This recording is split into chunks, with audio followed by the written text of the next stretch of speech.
2주 전 목요일 날 JTBC에서 가상화폐 토론을 가졌습니다. 굉장한 화제였습니다. 특히 유시민 작가 단연 주인공이었죠. 네. 직접 오셨습니다. 안녕하십니까? 안녕하세요. 네. 샤랄랄랄라, 이건 또 무슨 음악이야?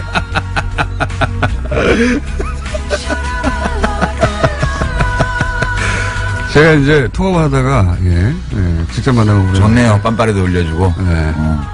오랜만에 뵈서 반갑고요. 근데 이제 토론, 이건 뭐 사적인 불만인데, 토론회 하는 시간과 날짜가 하필이면 블랙하우스, 개업식 직전에 일부러 그날 잡은 거죠. 그건 이제 썰전 제작진이 그 사장실에 가서 경쟁사에서도 할 수 없는 비윤리적 그 행위라고 엄청 그 비난을 했대요. 아, 스스로? 왜냐면 썰전 방송 직전이었는데 썰전에서도 이걸 다뤘거든. 아하. 썰전에서 다뤘는데 또 했구나, 앞에서. 그렇지. 예. 그래서 썰전 제작진이 이거는 경쟁사 사이에서도 할 수 없는 차마 비윤리적인 행위라고. 그러니까 블랙하우스 개업식을 망가뜨리려고 하는. 그만큼 이 문제가 급한 문제여가지고. 그러면 이 문제는 결국은 손석희 사장님의 음모네요? 그렇지. 자, 원래 사실은 하고 싶은 이야기는 썰전이 다 풀기 때문에 유시민 작가는 이 섭외에 응하지는 않았습니다. 근데 오늘은 직접 스튜디오에 따로 출동을 해야 할 만큼 이 심각한 사태가 벌어졌다고 이제 판단하신 거죠. 뭔가. 그렇죠. 예. 썰전이나 JTBC 이외에 또 어딘가에 가서 이거 꼭 풀어야 되겠다 생각하신 거죠. 뉴스 공장밖에 없지. 그렇다고 말이죠. 네. 자, 오늘 그래서 도대체 블록체인이 뭔지, 비트코인이 뭔지, 뭐 기타 등장하는 여러 가지 용어들이 있습니다. 분산 원장이라는 단어도 등장하고요. 뭐 영어도 막 등장해요. 예. 작업 증명 이런 거 등장하고 기사 읽다 보면 포기하게 돼요, 중간에. 이 문제가 뭐냐면 모든 기사의 뒤에는 거래소 광고가 붙어 있어요. 인터넷에 보면. 그렇죠. 예. 그 얘기 좀 이따 할 텐데. 요 기술적인 얘기를 조금 먼저 하고 넘어가야 되는 것이 보통 이제 이런 기사 읽다가 이런 본인이 그 직관적으로 단숨에 이해가지 않는 사항이 등장하면 아, 이건 내가 모르는 영역이구나. 그렇지. 모르는 영역이기 때문에 내가 여기다 토를 달면 안 되고. 입 다물어야겠다. 그렇죠. 내가 뭘 잘 모르는 걸 거야. 이렇게 생각하게 되고 남들이 떠드는 것만 보게 된단 말이죠. 근데 사실 이 비트코인 혹은 뭐 블록체인 기술이라는 게 이제 유시민 작가가 이제 나왔으니까 이제 쉽게 예를 들어 설명하겠죠. 예, 못하면 퇴장이고요. 알고 보면 뭣도 아니야, 이거. 뭣도 아니야. 그래서 일단 이 2부에서는 이게 무슨 기술인가 얘기를 한번 풀어보려고 합니다. 자, 그래서 유시민 작가가 설명을 했는데 어려우면 제가 다 대신하고요. 그리고 필요 없으니까 3분은 안 나오는 것으로. 예. 이게 인류 역사상 있었던 수많은 투기 사건, 사기 사건 중에 가장 난해하고 우아한 사건이에요. 난해하고 우아한 그 뒤에 뭐 하나 붙는 거 아닌가? 사기 사건. 사기 사건, 난해하고 우아한 사기 사건. 자, 그럼 우선 이 블록체인 기술이 뭡니까? 어떻게 하자는 겁니까? 블록체인 기술은 이제 블록을 순차적으로 만들어서 거기다가 정보를 입력하는, 거래 정보를 입력하는 그런 장부 만드는 기술인데요. 우리가 보통 장부를 보면 뭐 200쪽짜리 장부가 있잖아요. 그러면 거기에 순서대로 다 모든 거래 내역을 기록하잖아요. 근데 이거는 블록이라는 건 장부의 한 페이지. 원래 장부가 없고 누가 한 페이지를 만들고 그 다음에 일어나는 거래 기록은 그 다음 페이지를 누가 만들면 그 페이지에 다 기록이 되는 거예요. 그래서 이 첫 그걸 다 공유해요, 같이. 공유라기보다는 그걸 늘어놓는 거지. 그거를 그 원장을 가지고 싶은 사람은 가질 수 있게. 아, 요렇게 설명해가지고 저희 PD가 저 IT 바보거든요. PD 표정을 보니까 이해를 못했어요, 지금. 멍하게 있는 거 보니까. 그러니까 우리 돈 거래하는데 그 기업 장부나 혹은 뭐 은행 장부에 돈이 들어오고 나간 게 기록이 돼 있어야 되잖아요. 근데 그거 은행 필요 없이 우리끼리 사람들끼리 누군가가 장부를 만들면 그 장부에 막 기록이 되게 하는 거야. 장부 한 페이지가 블록 하나예요. 장부 한 페이지가 블록 하나고. 블록체인은 뭐냐 하면 첫 번째 장부에 이름이 있어. 제네시스 블록이라 그래서 원조 블록. 거기에 장부 맨 끝에 나오는 기록 하나가 그 다음 페이지 맨 위에 올라가고. 그렇죠. 예. 자세히 하시네. 예. 그 다음 페이지의 맨 끝에 엔지니어 아니시면서 자세히 하시네. 예. 그래서 그 페이지마다 이름이 정해지는 거예요. 예. 순서대로. 네, 맞아요. 그러면 페이지 이름을 보면 그 앞에 페이지가 어느 쪽 페이지고 뒷 페이지가 어느 페이지인지 다 알 수가 있어. 그렇죠. 예. 예. 그리고 어느 한 군데를 조작해가지고는, 들키게 되죠. 그래서 비가역적이에요. 한번 장부가 작성되고 나면 변경을 못 해. 예. 그래서 이 페이지 하나하나가 차례대로 이어지기 때문에 체인이라고 그러는 거예요.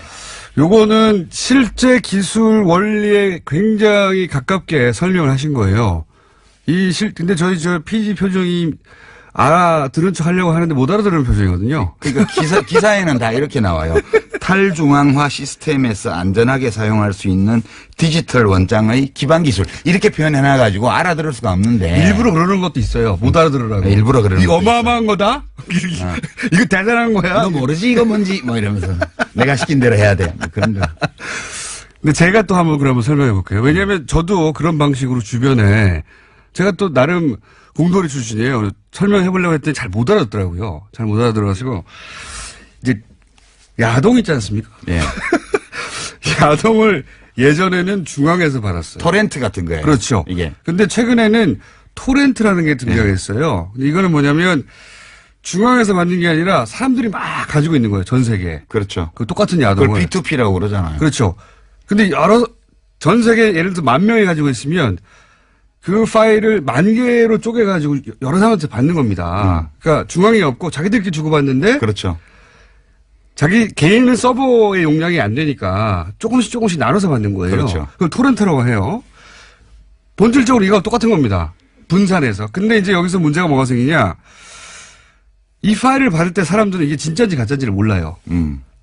야동인지 알고 받았더니 받고 보니까 검찰 함정 파일이야. 그럴 수도 있잖아요. 네, 그런 가능성은 없어요, 이거는. 그렇죠. 네. 요 문제를 이제 해결하고 싶었던 거예요. 그렇죠. 블록체인은 그러면 10명한테 파일을 나눠서 받는 거야. 똑같아. 뭐 10명이든 1,000명이든 10명이라고 합시다. 비유적으로. 이걸 도대체 이 파일이 야동인 줄 어떻게 확인할 수 있을까? 그러니까 신뢰할 수 있도록 해준 거예요. 그렇죠. 어떻게 신뢰할 수 있도록. 그 머리를 굴리기 시작한 겁니다. 그러니까 사토시 나카모토라는 이름을 쓰는 익명의 공학자 또는 뭐 공학자 그룹이 2008년도에 논문을 하나 딱 냈는데 그거는 학술지에 낸 게 아니고 화이트 페이퍼라 그래서 그냥 인터넷에 띄운 거예요, 논문을. 네. 그리고 몇 달 후에 2009년 1월 초에 이 시스템을 론칭을 해요. 비트코인 시스템을. 네. 그러니까 이 시스템에 들어와서 접속하는 사람을 피어라고 그러고요. 네. 그 피어들끼리, 그냥 컴퓨터들끼리, 또 노드라고도 하는데 이 사람들끼리. 너무 잘하는데? 네. 이 사람들끼리 그냥 거래를 해요. 비트코인 하나 줘 뭐 줄게 이렇게 해서 거래를 하면 거래 기록이 생길 거 아니에요. 네. 근데 이 거래 기록을 장부에 기록을 해야 되는데. 그렇죠. 최초의 이 사토시가 내려받은 최초의 제네시스 블록. 네. 거기는 기록이 하나밖에 없어요. 받았다. 네. 비트코인 받았다. 네. 이거 채굴해가지고. 네. 이 블록을. 첫 번째 채굴이니까. 예, 블록을 만드는 걸 채굴이라 그래요.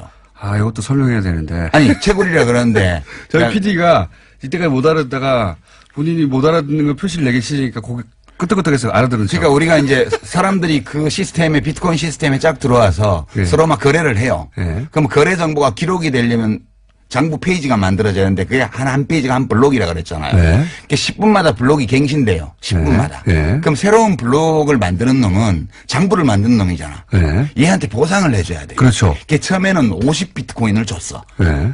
블록 하나 장부 한 페이지를 만들면. 네. 그리고 이 장부에 앞으로 기록될 거래 내역이 생길 거 아니에요. 네. 그러면 그 거래 내역의 숫자에 따라서 또 수수료를 줬어요. 예. 그 수수료가 비트코인입니다, 사실. 그렇죠. 예. 수수료와 이해가 보상금을 다 모르네. 비트코인으로 준 거지. 예. 처음에는 보상금을 블록 하나에 50비트코인 줬다가 예. 21만 개 만들어질 때마다 반씩 줄여갖고 지금은 12개 반인가 줘요. 예. 지금 그동안 세월이 가서. 자, 요게 이제 기술 원리에 아주 부합한 설명입니다. 아주 부합한 설명인데 제가 야동으로 다시 한번 시도해 볼게요. 이 야동은 신뢰가 없잖아. 그게 야동을 어떻게 신뢰할까 고민한 거예요. 예를 들면 이거 받기 전에 내가 이게 틀림없이 야동이라는 걸 알아야 되잖아요. 네. 받는 과정에도. 그럼 어떻게 했느냐. 10명에다가 10문제를 풀게 한 겁니다. 다. 그 10명이 쫙 있다. 파일, 그렇게 설명하면 안 되고. 못 알아들으시는 표정이에요. 그러니까 이제 지금 이 비트코인 시스템이 모든 암호화폐의 이제 기본 형태인데. 예. 이 사토시라는 하여튼 사람인지 아닌지 모릅니다, 현재. 사토시라는 자가 이 시스템을 설계를 했어요. 근데 재밌는 게 사람들이 여기 들어와도 이유가 없는 거야. 그렇죠. 이거를 퍼블릭 블록체인이라는 이름을 붙여서 퍼블릭 아니거든요. 우리가 보통 생각하는 퍼블릭은 공공재 이걸 퍼블릭이라고 그러는데 이거는 퍼블릭하고 아무 상관이 없어요. 그냥 오픈돼 있는 거죠. 사람들이 들어와야 되는데 안 들어올 이유가 없어. 그러니까 도토리 줄게. 그래서 와서 열심히 이제 문제를 풀어서 그 원장 장부를 만드는 놈한테 상을 주는 시스템을 만든 거예요. 그 상이 비트코인인데. 비트코인으로. 그런데 이제 이 페이지 하나는. 나도 말하고 싶어 죽겠네, 이거. 이게 뭐요? 손님이니까 해보세요. 페이지 하나는 용량이 1메가바이트예요. 그러니까 블록 하나의 용량은 1메가바이트고 이 1메가짜리를 계속 돌릴 수는 없으니까 헤더라는 걸 만들어서 그 1메가바이트에 정보를 표시하는 최대 거죠? 용량인 요 블록의 주요 정보를 딱 요약해서 80바이트로 헤더에 딱 저장을 해요. 색인 같은 거죠, 색인 같은 거. 근데 우리가 보통 사람들이 쓰는 거는 그 180기가바이트 이상의 데이터를 다운받아야 되는 그 비트코인 시스템 전체를 다운 안 받아요. 그렇죠. 사람들은 대부분 헤더만 다운받아요. 그래서 이거를 완전 노드라 그래서 완전히 다 비트코인 코어를 다운받아서 채굴 하는 사람을 완전 노드라 그러고 이 거래를 위해서 지갑만 만들어서 그 지급 검증 모드라 그래요. 그거를 헤더만 다운받는 거를. 그러니까 이게 장부를 연속적으로 만들어 나가서 그걸 되돌릴 수 없게 만들어서 이 시스템에 들어온 사람은 서로를 신뢰할 수 있게 하는 거예요. 근데 이 장부를 만들려면 저희 PD 포기했어요, 얼굴이 보니까. 그래요? 아니 이해하고 싶어 죽겠거든요, 자기도. 근데 이제 따라오다가 아니 난 안 되나 보다 하고 지금 그 표정이에요, 지금. 하여튼 그런 거예요. 그렇게 장부를 만드는 사람한테 상 주는 시스템이야. 제가 그러면 왜냐하면 이게 원리에 정확하게 부합되는 설명이 맞아요. 제가 알고 있는 바. 근데 제가 그 설명으로 설득시키나 이해시킨 사람이 별로 없어가지고. 아니, 그냥 이렇다는 거 알면 돼요. 그냥 별거 아니라는 거. 제가 이제 아주 쉬운, 원리에는 약간 벗어나지만 본질은 비슷한 겁니다. 예를 들어서 비밀번호가 하나 있어요. 비밀번호가. 이 비밀번호가 있는데 그걸 사진을 찍었어요. 사진을 찍어요. 그런데 그걸 퍼즐로 막 나눠요. 그걸 만약에 10명이 보유해요. 비밀번호를 알려면 그 퍼즐 10개를 다 훔쳐야 되잖아요. 10사람으로부터. 그렇죠. 좀 어렵죠. 근데 이게 10만 조각, 100만 조각이 됐다고 생각해보면 100만 명한테 가가지고 어떻게 다 훔칩니까, 그거를. 불가능하죠. 이렇게 분산을 시켜버린 겁니다. 이렇게만 이해하세요. 그래도 돼요. 좀 부적절한 설명이죠. 부적절한 설명인데 이렇게만 우리 PD 좋아하잖아요. 우리 PD 수에 왔으면 그런 겁니다. 아니 사실은 이게 신뢰성이 있는 거는 그 비유도 좋지만 이제 뭐 문제를 풀어야지 돼요. 여기서 그렇죠. 뭘 하려면 그러니까 10분마다 원장이 만들어지는데 여기서 뭘 해야 되는데 얘네들이 암호화를 많이 해놔가지고 이런 거예요. 까만색 칠을 해놓고 이건 무슨 색깔을 몇 프로씩 섞은지 찾아내. 처음에는 채굴이 쉬웠어. 왜냐면 이거 까만색이니까 빨강, 노랑, 파랑이야. 그러면 그래 너 잘했어 이러고 장부 한 페이지 만들어주고 50비트코인을 줬어요. 근데 지금은 이게 2조배 어려워졌어. 처음보다. 그렇죠. 지금은 이 50가지 물감을 섞어서 한 색깔을 내놓고 이거를 몇 가지의 물감을 몇 %씩 섞어서 만들었는지 알아내면 상을 주는 거예요. 이 블록을 주는 거예요. 비유하자면 그런 거예요. 근데 이거를 이론적으로 규명할 수가 없고 다 해봐야 돼. 그래서 채굴업자들이 그래픽카드를 써가지고 어마어마하게 돌리는 거예요. 자, 요게 이제 정확하게 기술에 부합한 설명이고요. 제 방식으로 퍼즐을 이제 해볼게요. 퍼즐을 맞춰야 되잖아요. 그 비밀번호를 알고 싶어요. 돈 훔치고 싶어서. 그렇지. 퍼즐을 맞춰야 되는데 조각이 너무 많아요. 조각이 너무 많으니까 컴퓨터가 많이 필요해요. 그렇죠. 예.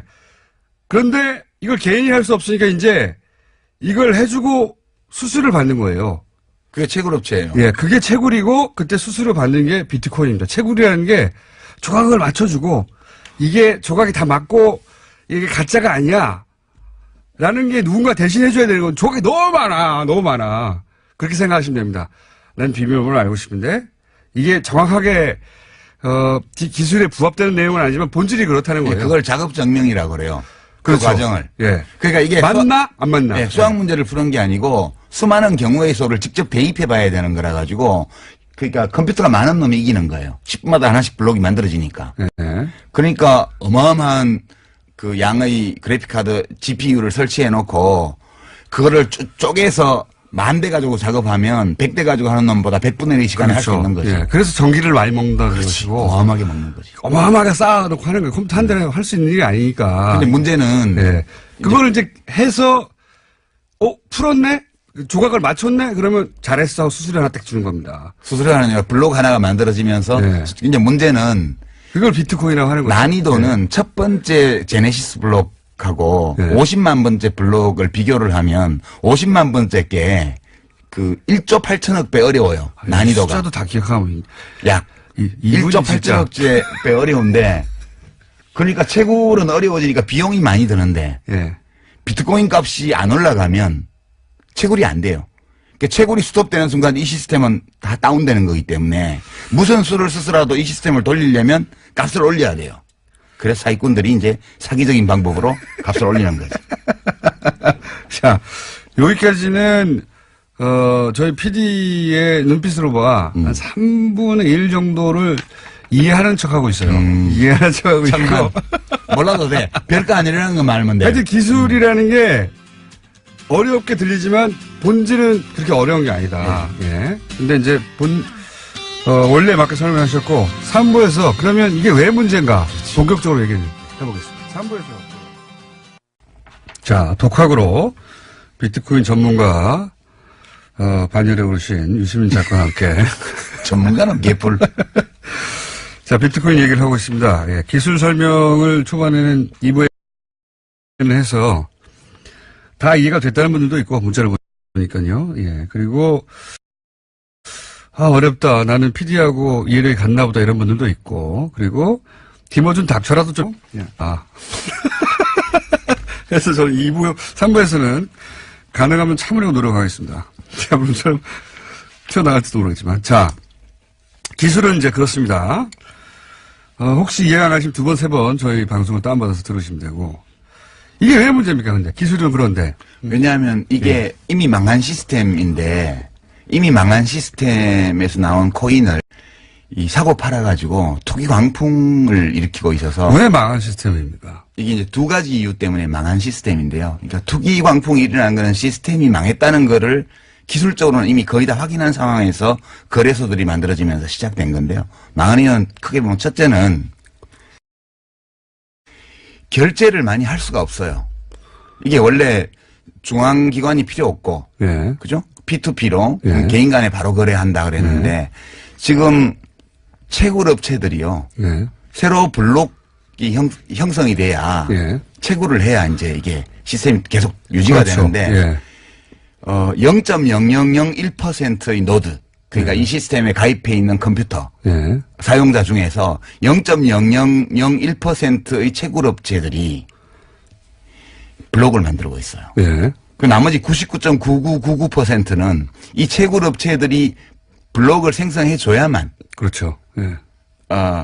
거래를 할 수 있는 거예요. 맞습니다. 예. 그러니까 그리고 이 1메가바이트로 한정되어 있는 이 블록의 크기, 블록의 생성 속도 이런 걸로 이제 계산해 보면 1초에 7건 정도밖에의 거래 트랜잭션이라 그러는데 예. 거래 내역을 1초에 7개밖에 못 적어요, 거기에. 무슨 얘기냐면 비트코인을 물건을 사려고 하잖아요. 그때마다 확인을 해야 되는데. 그렇죠. 그건 예. 10분 걸리거든요, 최소한. 예. 왜냐하면 다음 블록이 형성되어서 예. 그 10분마다 블록이 형성되니까 거기에 이 트랜잭션이 기록이 되고 확인이 돼야 거래가 성립돼요. 예. 그러니까 미니멈 10분이고요.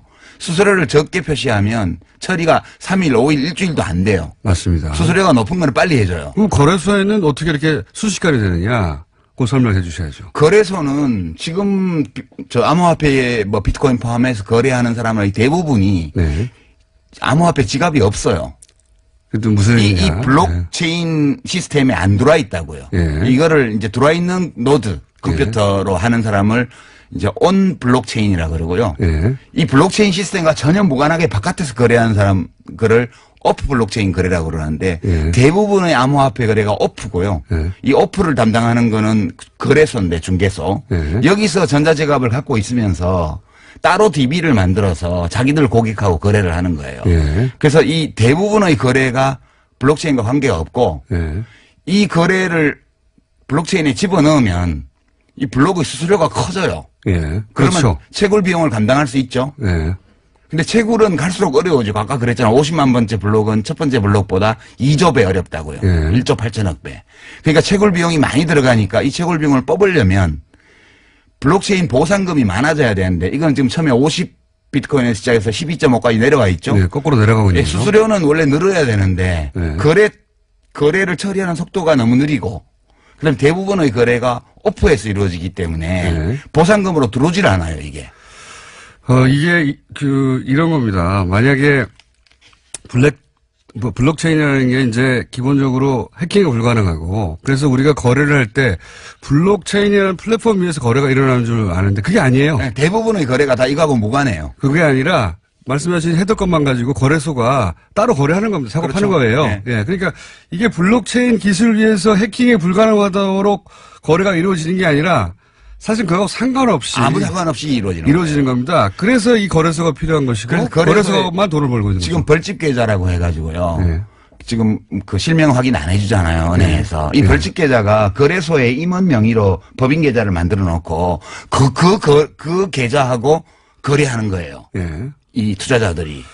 그러니까 이거는 블록체인 기술 발전하고 전혀 무관한데 사실은 지금 이제 그게 그래서 첫 번째로 채굴 비용은 증가하고 예. 채굴에 따른 수익은 줄어들기 때문에 어느 시점에 가면 채굴 비용은 계속 올라가고 수익은 내려오다 보면 크로스가 이래 데드 크로스. 예. 그 시점이 되면 채굴이 중단이 돼요. 예. 채굴이- 보상이 미치지 예, 못하니까요. 채굴이 중단되는 순간 이 시스템은 끝장이에요. 그냥 서든 데스야. 채굴을 계속 해야지 돌아가는데 채굴을 해서 얻게 되는 이득이 채굴에 들어가는 비용보다 작아지면은 그렇죠. 중단하겠죠. 예. 중단하면 이 시스템이 돌아갈 수가 없는 거예요. 돌아갈 수가 없는 거죠. 예. 예. 그때가 올 수 있다는 거고 그때가 반드시 와요. 그때가 오기 전까지 계속해서 가격이 올라가는 이유기도 합니다. 그렇죠. 예. 왜냐하면 보상이 있어야 되니까요. 이 가격이 올라가는 거는 실제로 이 블록체인을 기반으로 한 암호화폐 시스템에서 거래하는 사람들은 다 익명 거래고 전자지갑 주소로만 하고 있고요.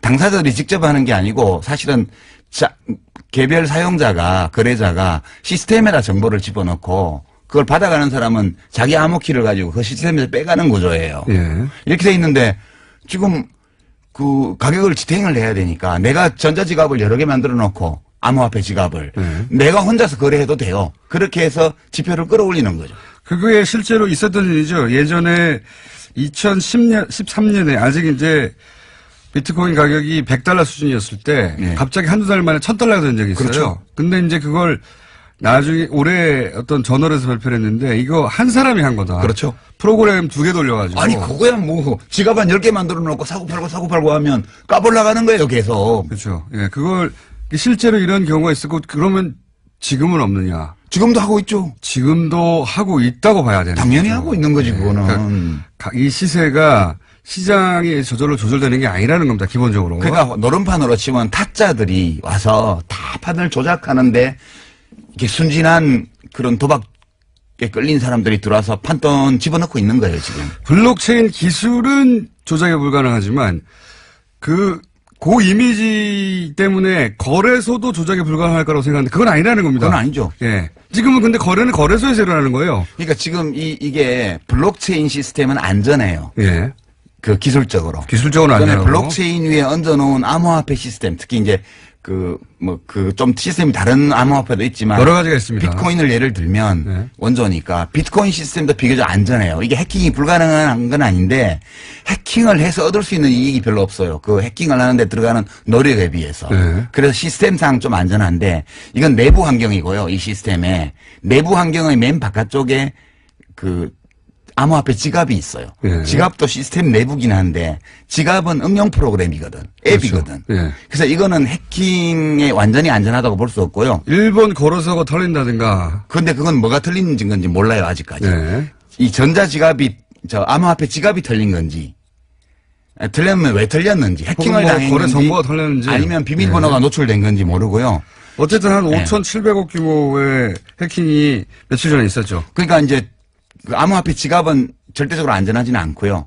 그다음에 거래소로 나가잖아요. 그거는 이 암호화폐 시스템 내지 블록체인 시스템의 외부 환경이에요. 지금 계속 얘기했지만 블록체인 기술 기반에서 거래가 이루어지는 게 아니다. 그렇죠. 그건 안전한데 네. 그건 안전한 게 맞아요. 그 좋은 기술이 맞고. 근데 지금 거래소에서 이루어지는 건 그렇게 이루어지는 게 아니다. 그렇죠. 예. 그리고 거기를 해킹하면 속수 무책이다는 그러니까 거죠. 해커들이 다 거기를 노리죠, 지금. 네. 이 비트코인 시스템의 외부 환경을 노리는 거예요. 예. 거래소요. 블록체인은 안전하다고 그러는데 왜 해킹을 하지? 이렇게 생각하실 텐데 지금 설명으로 이제 이해가 되셨을 거라고.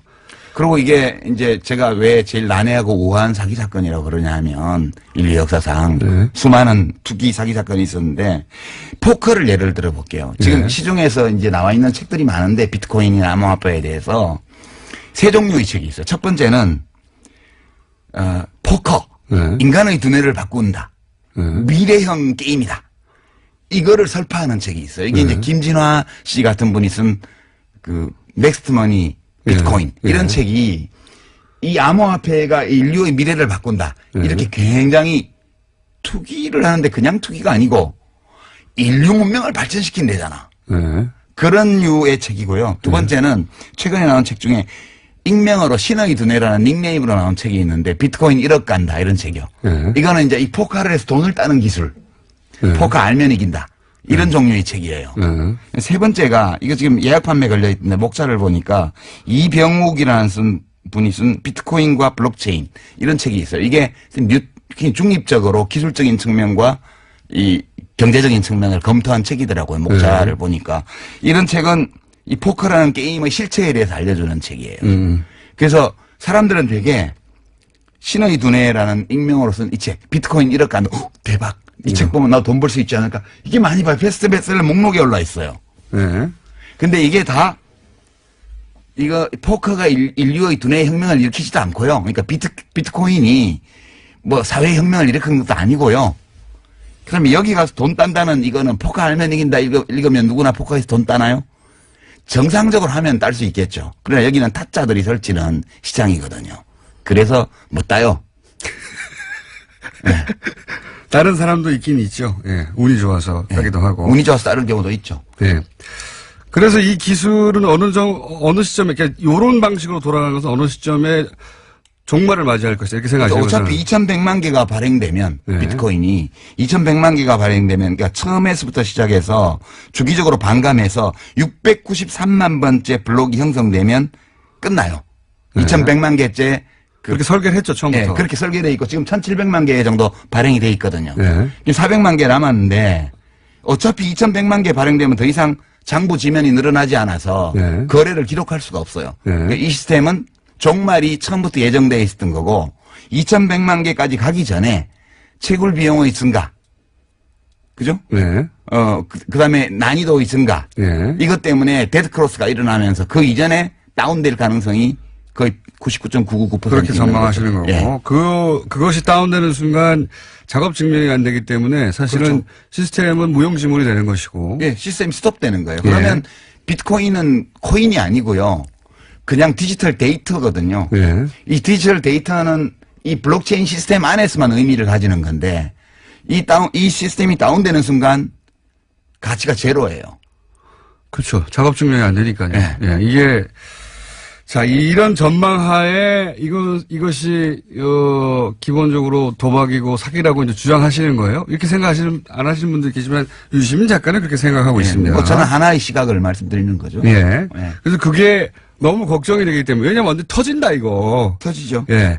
언제 터지냐의 문제일 뿐 터진다고 생각하시기 때문에 이거 사람들 진정시켜야 된다고 나오신 거예요. 그죠? 진정시킨다는 목적이 아니고 저는 제가 이 비트코인이나 암호화폐나 블록체인에 대해서 잘은 모르지만 그냥 보통 사람 시민의 시선으로 예. 이해할 수 있는 선까지 이해해 본 결과 예. 이거는 폰지 사기나 튤립 투기나 이거하고 근본적으로 동일한 사건이에요. 예. 그러니까 실체적인 가치가 제로인데 가격을 지탱하기 위해서 무한히 투자자를 끌어들일 수 있다는 전제를 두고 예. 이 시스템을 돌리고 있는 거거든요. 이거는 어느 시점에 가면 끝나는데 90년대 중반에 다단계의 20대들이 엄청 끌려 들어갔던 거 기억나시죠? 예, 예. 그때 그 다단계를 설파한 사람들이 뭐라 그랬습니까?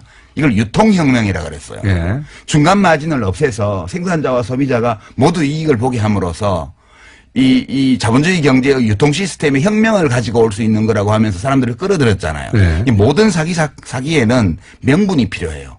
근데 이렇게 문명의 혁신이라든가 또는 경제의 혁신이라든가 이런 거창한 논리를 끌어들이면 네. 왠지 내가 하는 투기가 가치가 있는 듯한 느낌을 줘요. 그렇죠. 예. 예. 그래서 사실은 규제한다고 하면 사람들이 화를 내죠. 화를 내는데 사실은 너 일확천금 노리는 거지? 라고 말하는 것과 마찬가지거든, 이 규제가. 그럼 기분 나쁘지. 그러면 속내를 들키면서 움찔해요.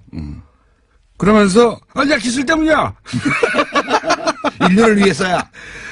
아, 그런 심리 구조하고 비슷한 겁니다, 사실은. 딱 그거예요. 비슷한 게 아니고.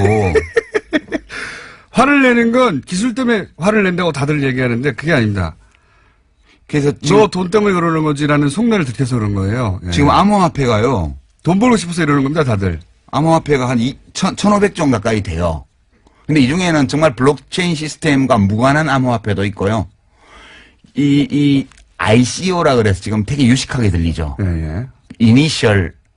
이니셜 코인 오퍼링이라고 네네네. 해서 주식 공개하듯이 네, 맞습니다. 코인을 팔아요. 예. 채굴 안 해요. 리플 같은 거 채굴 예, 안 해요. 예. 그래서 뭐 리플은 시스템이 요거의 단점을 보완하거나 혹은 변종이 많이 있거든요. 예. 그러니까요. 이제 이 사람들이 이거를 규제하자고 그러면 퍼블릭 블록체인을 왜 규제를 하냐라고 얘기를 하는데 제가 아까 말씀드렸다시피 이건 퍼블릭과 아무 관계가 없어요. 예. 어른은 아웃풋에서 어떤 이러니까. 공적인 목적도 없는 거예요. 그냥 아무나 들어올 수 있는 거를 사람들은 퍼블릭이라고 이름을 붙였고 이 사람들이 그다음에 프라이빗 블록체인이라고 하는데 그게 사실은 퍼블릭한 거예요. 공공적인 거예요. 그게 은행에서 이용할 수 있는 기능. 필요한 사람들이 특별한 동기부여를 코인 이런 걸 안 줘도 자기가 여기 가입해서 유형무형의 이익을 얻을 수 있을 사람들이 들어와요. 네. 그렇게 공공적 수요가 있는 분야에 공적인 어떤 효용을 가질 수 있는 블록체인을 프라이빗 블록체인이라고 그러고요. 저는 선거를 이걸로 하면 좋다고 봅니다. 선거? 예. 그렇죠. 투표 시스템. 국민투표 시스템, 선거 시스템을 이걸로 할 수 있죠. 그러면은 위 변조가 절대 불가능하거든요. 불가능하죠. 예. 그래서 실제로 에스토니아든가 거기서는 블록체인 기술을 원용해가지고 선거 시스템을 구축하고 있어요. 그러니까 10초마다 그런 건 좋은 거예요. 10초마다 블록이 갱신되는 네. 이런 시스템을 도입하면 트랜잭션, 그러니까 거래 건수도 엄청나게 많이 처리할 수 있고 네. 그런 게 퍼블릭한 거죠. 그렇죠. 예. 근데 이거는 지금 이름을 퍼블릭이라고 붙여서 사람들 속이는 거예요. 이건 완전 프라이빗한 거예요. 이게. 그리고 사실은 이렇게 기술을 얘기하는 분들도 다 버블이 있다는 거 알아요. 알죠? 아는데 내가 돈 벌고 난 다음에 터지라고 하는 거예요. 본질은 그렇습니다. 예. 네. 그러니까 원래 이 비트코인 시스템이 사토시가 그 발표한 논문 제목이 피어 투 피어 네. 일렉트로닉 캐시 시스템이거든요. 그러니까 개인 간 직접 거래하는 그 전자화폐 시스템이라는 제목으로 논문을 냈고 네. 이게 취지가 중앙이 필요 없다. 탈중앙. 저는 그 정신을 존중합니다. 아니 뭐 어떤 데서는 존중할 수 있지만 화폐는 네. 꼭 그래야 되는 건 아니에요. 그러니까 그게 화폐로 넘어가서 그런데 중앙이 없다. 중앙 서버가 없다. 네. 그다음에 세계 어디서나 거래할 수 있다. 수수료가 없다. 근데 개뿔 수수료가 없어요. 지금 중앙은 채굴 업체하고 거래소가 중앙 노릇하고 있고요. 네. 수수료는 원래 사토시가 이 시스템을 발족할 때 최소 수수료를 0.00001 사토시. 그러니까 1억 분의 1 비트코인이 1 사토시인데 1000 사토시를 최저 수수료를 했어요. 네. 근데 지금은 실제 평균 수수료가 그 150배예요. 150배요. 예전에 며칠 전입니까? 며칠 전입니까? 이 비트코인 관련한 협회가 미국에서 네. 비트코인으로 입장권을 팔지 않았죠. 안 팔지, 못 팔지, 거래 못 해요. 그게 또 뭐 그런 이유도 있지만 또 하나는 실제 거래를 하려고 그랬더니 너무 오래 걸리는 거예요. 3일. 표를 사고 파는데 너무 오래 걸리는 거예요. 수수료도 15,000원. 그거는 지금 얘기한 대로 거래소가 아니라 직접 하려고 한 거거든요. 그러다 보니까 네. 협회도 이걸 화폐로 사용하지 못한 겁니다. 못하죠. 예. 그게 지금 이벤트가 많잖아요. 이벤트가 ICO라는 이벤트를 하고 한쪽에는 코인 판매요. 네. 최초 코인 발행. 이거는 채굴을 안 한다는 뜻이에요. 사용자들이. 네. 회사에서 코인을 다 만들어서 그냥 주식 팔듯이 팔아버리는 거예요. 그렇죠. 근데 돈을 받고 팔면 법에 걸려. 그러니까 기존의 암호화폐를 받고 코인을 팔아요. 이거 사기가 되게 많고요. 두 번째는 사기 지금. 내가 이 암호화폐로는 거래 못한다고 얘기해요. 네. 거래할 수 있다는 걸 보여주려고 이벤트를 막 만들어요. 네. 뭐 부동산을 사고 팔았다. 그럼 누가 사고 팔았나 보면 비트코인 관계자예요. 암호화폐 관계자예요. 저희 PD 표정이 지금 약 10% 정도 이해하면서 나머지는 나는 이게 한계인가 보다 이런 표정이에요. 아, 위메프하고 무슨 빗썸하고인가 해서 뭐 계약해가지고 지금 위메프에서 그 암호화폐 몇 종 가지고 판매한다는 이벤트가 어제 뉴스에 나왔잖아요. 네네. 그거 비트코인 거래 아니에요. 블록체인 거래 아니라고요. 그냥 거래소를 중간에 끼고 네. 소비자들은 마치 암호화폐로 지불하는 것처럼 하고 네. 그걸 위메프에서 모아서 네. 거래소하고 다시 환전하는 거예요. 맞습니다. 그 전부 다 100% 오프 블록체인 거래이기 때문에 암호화폐가 거래 수단으로 사용되는 걸 증명하려고 만들어낸 사기 이벤트입니다. 그게 전부 다. 사기 이벤트.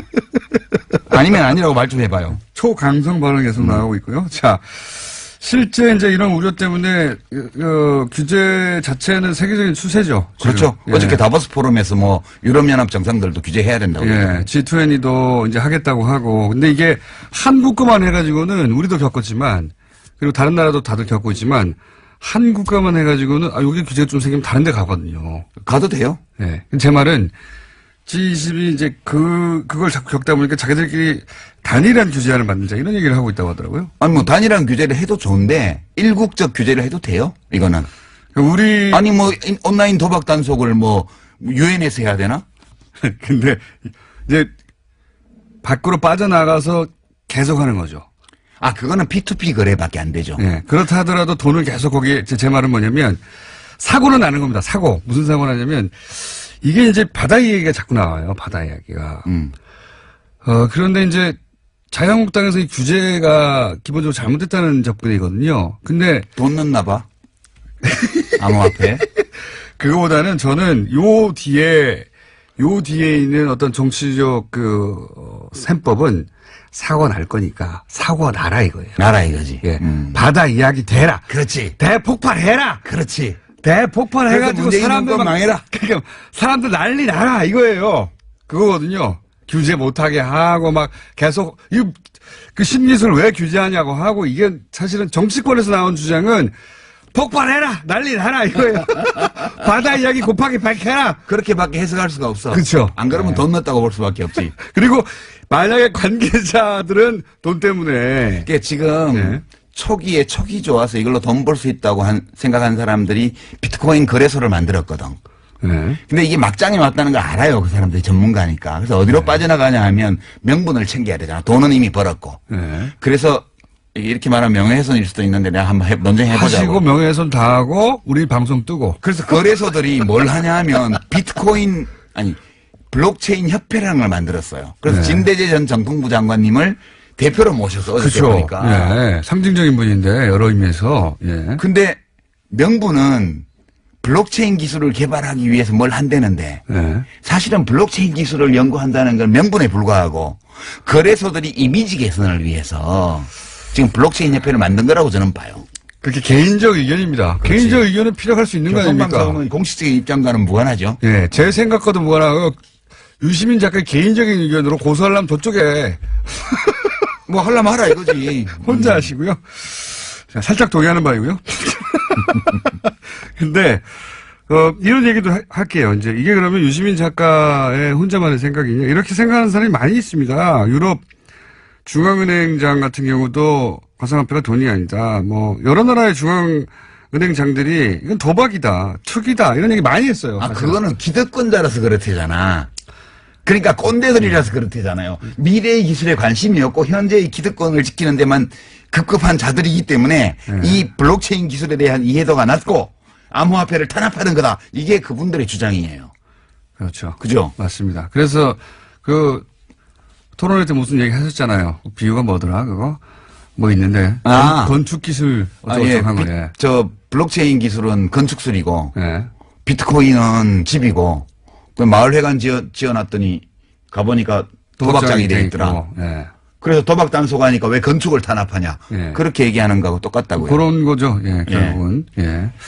그런 얘기입니다. 그리고 이제 그 외에도 이 해킹 얘기를 또 하는 이유는 아까도 얘기했던 일본 최대 거래소가 코인체크라고 있어요. 이게 이제 유명해진 이유가 20대 천재 해커가 만들었다고 했거든요. 처음 출발을. 천재 해커가 만들었기 때문에 해킹이 안 된다. 그런 게 어디 있어요? 이렇게 출발을 한 거예요. 그래서 사람들이 굉장히 많이 신뢰하고 최대 거래소가 됐는데 이제 5,700억 규모 해킹이 됐어요.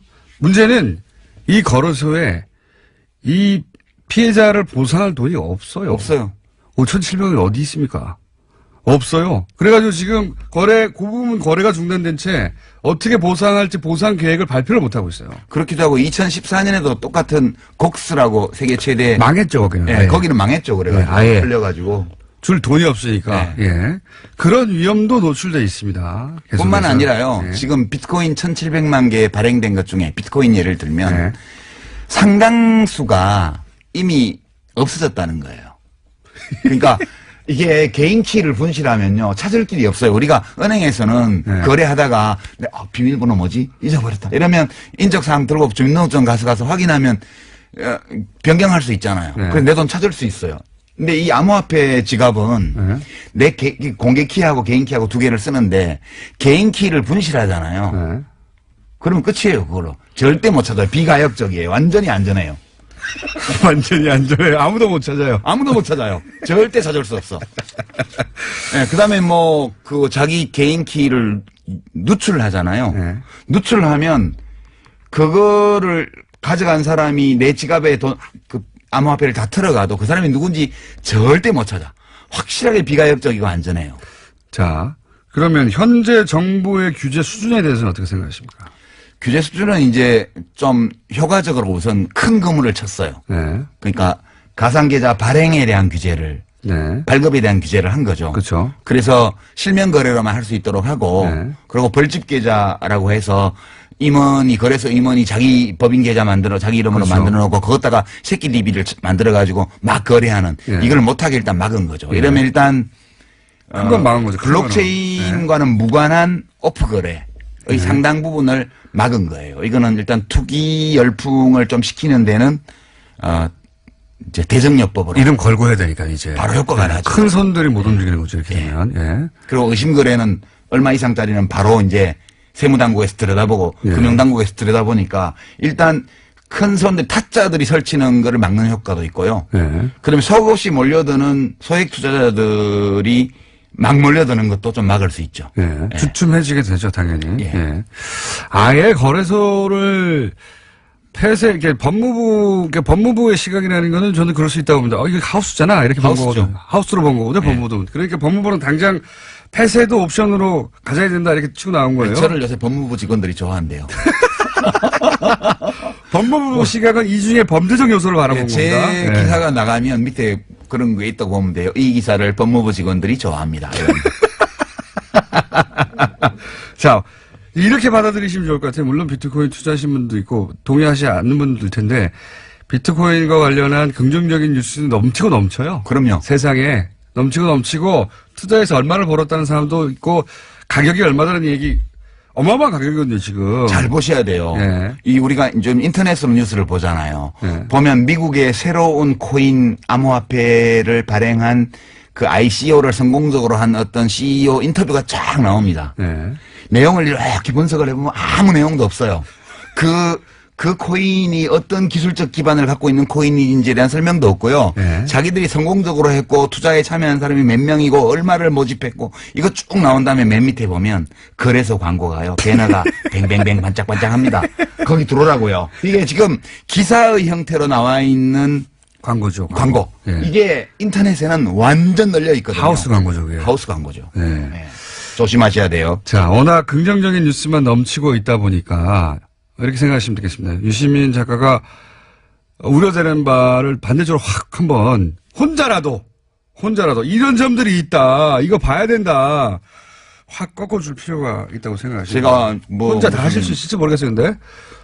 디지털을 이해 못하고 하는 그런 60된 꼰대다 이런 말을 듣는 한이 있어도 그건 아니에요. 이 뭐 I 기술이요. don't care예요. 이 기술이 생각보다 좋은 기술이나 블록체인 기술이 뭐 너무 어려운 거 아니에요. 그럼 제가 설명을 야동으로 들어서 그렇지 퍼즐하고 그거 사실 이게 문과는 이해 못해가지고 이게 모르는 소리 한다. 그렇게 어렵지는 않아요. 그렇지 않습니다. 네. 그렇지 않고요. 유시민 작가가 본 본질은 이러하다는 겁니다. 네, 이건 사기에 가깝다. 이건 사기에 터진다. 가까운 게 아니라 사기예요. 네, 저는 사기에 가깝다고 표현할게요, 그냥. 진행자라서 조심스러워졌네. 청소가 언제부터 이렇게 변했나. 교통방송이 사람 많이 버려놨네. 네, 그렇게 생각됩니다, 저도. 저도 계속 먹고 살아야 하고, 여기서. 소송은 본인이 당하시고요. 자, 그 관점 오늘 전해드렸고, 혹시 못 알아듣겠다. 또 필요하다. 브레이크 한번 더 세게 걸어야 되겠다. 그럼 저희가 유시민 작가를 긴급 조달해가지고 납치해서 다시 모시는 것으로. 뭐 누구 같이 나와서 얘기해도 돼요. 저는 누구와도 뭐 모르는 건 모른다 그러고. 본인이 문제가 아니고 다른 사람이 안 나와요. 아, 그래요? 상대방이 유시민 작가가 토론하시죠. 안 나와요.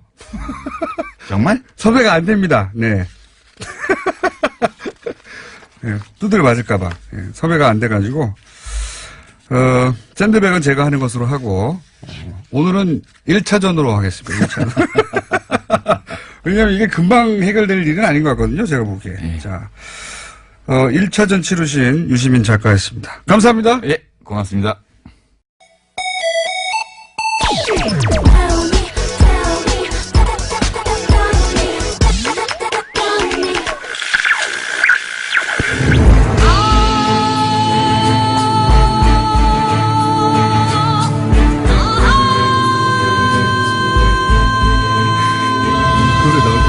원더걸스.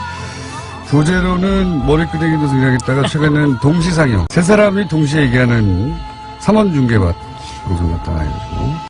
더불어민주당의 박영선 의원 나오셨습니다. 네, 안녕하십니까. 네, 자유한국당의 나경원 의원 나오셨습니다. 안녕하십니까. 네, 오래간만입니다. 지난주에 제가 개인적으로 모친상을 당해서 참 나오지 못했고요. 박영선 의원님께는 이 자리를 빌어서 문상에 와주신 것을 감사드립니다. 아이고, 별 말씀을요. 뉴스공장 팀은 안 오셨던데. 안 왔더라고요, 문자가. 오지 말라는 뜻인 줄 알고 안 갔습니다, 저희는. 뭐 아시면서도 안 오시는 분이 있으십니다. 홍준표 대표요? 네, 홍준표도 안 오셨더라고요. 아, 그분은 정말 네. 못 말려요. 홍준표 대표하고 사이가 안 좋으시잖아요, 그죠? 뭐 굳이 방송에서 말씀 더 이상 안 드리겠습니다. 네, 사이가 안 좋으신 걸로 알고 있고요. 뭐 사이가 안 좋은 것이 아니라 우리가 생각이 많이 다른 거죠. 그래서 사이가 안 좋아졌죠. 사이가 안 좋아서 생각이 다르다기보다는. 자, 거기 여기까지 하고. 그래서 저희가 일주일 건너뛰었기 때문에 밀려있는 여러 가지 숙제들이 많이 있습니다. 시간 순으로 할까요? 밀렸던 것부터? 아니면 최근 것부터 할까요? 역순으로. 그거야 사회자 맘이죠. 알겠습니다. 네. 그러면은 시간 순으로 하겠습니다.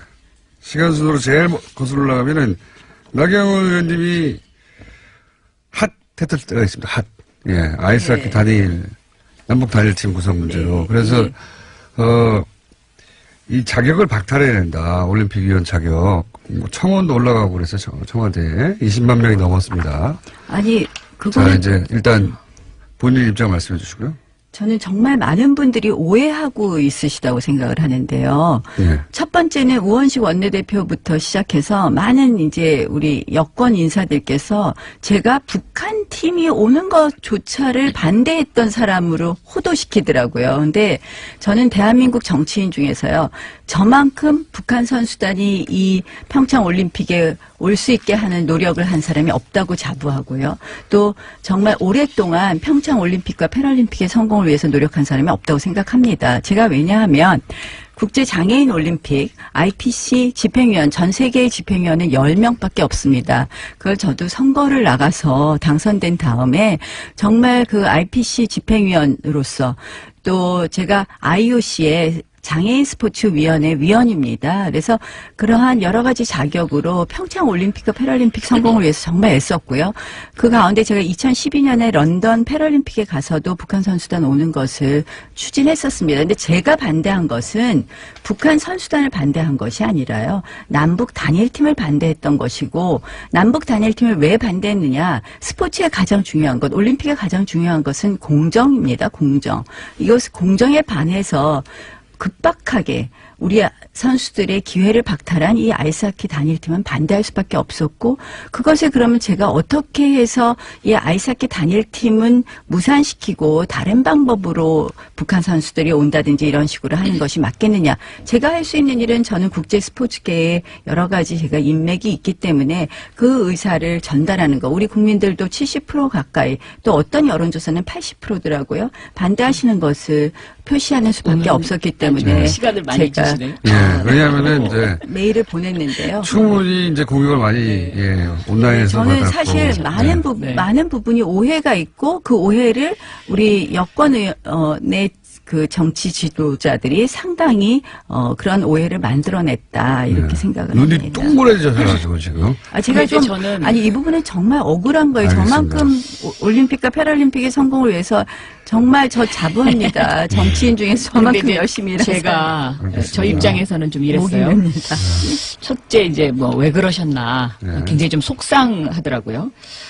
왜냐하면 평창올림픽 이 위원이라는 것이 이제 평창올림픽의 성공을 위해서 이제 만들어진 조직이잖아요. 근데 내부적으로는 이런저런 이견을 얘기할 수 있을 것 같아요. 그런데 그 회의를 통해서 조직위원장도 있고 그러기 때문에 그런 어떤 절차를 거쳐서 했어야 되는 것이 좀 더 모양새가 좋지 않았겠느냐. 이제 이런 생각 하나 하고. 왜 국제적으로 끌고 나갔느냐? 네, 그러니까 개인적으로 서한을 보냈다는 것이 이제 조금 제가 보기에는 어떤 그 절차상에 약간의 문제가 있지 않았나 하는 생각이 들고, 이 IOC가 이미 이제 남북 단일팀을 승인을 한 상태잖아요. 승인하기 전에 보냈습니다. 승인을 승인하기 전에 보냈고요.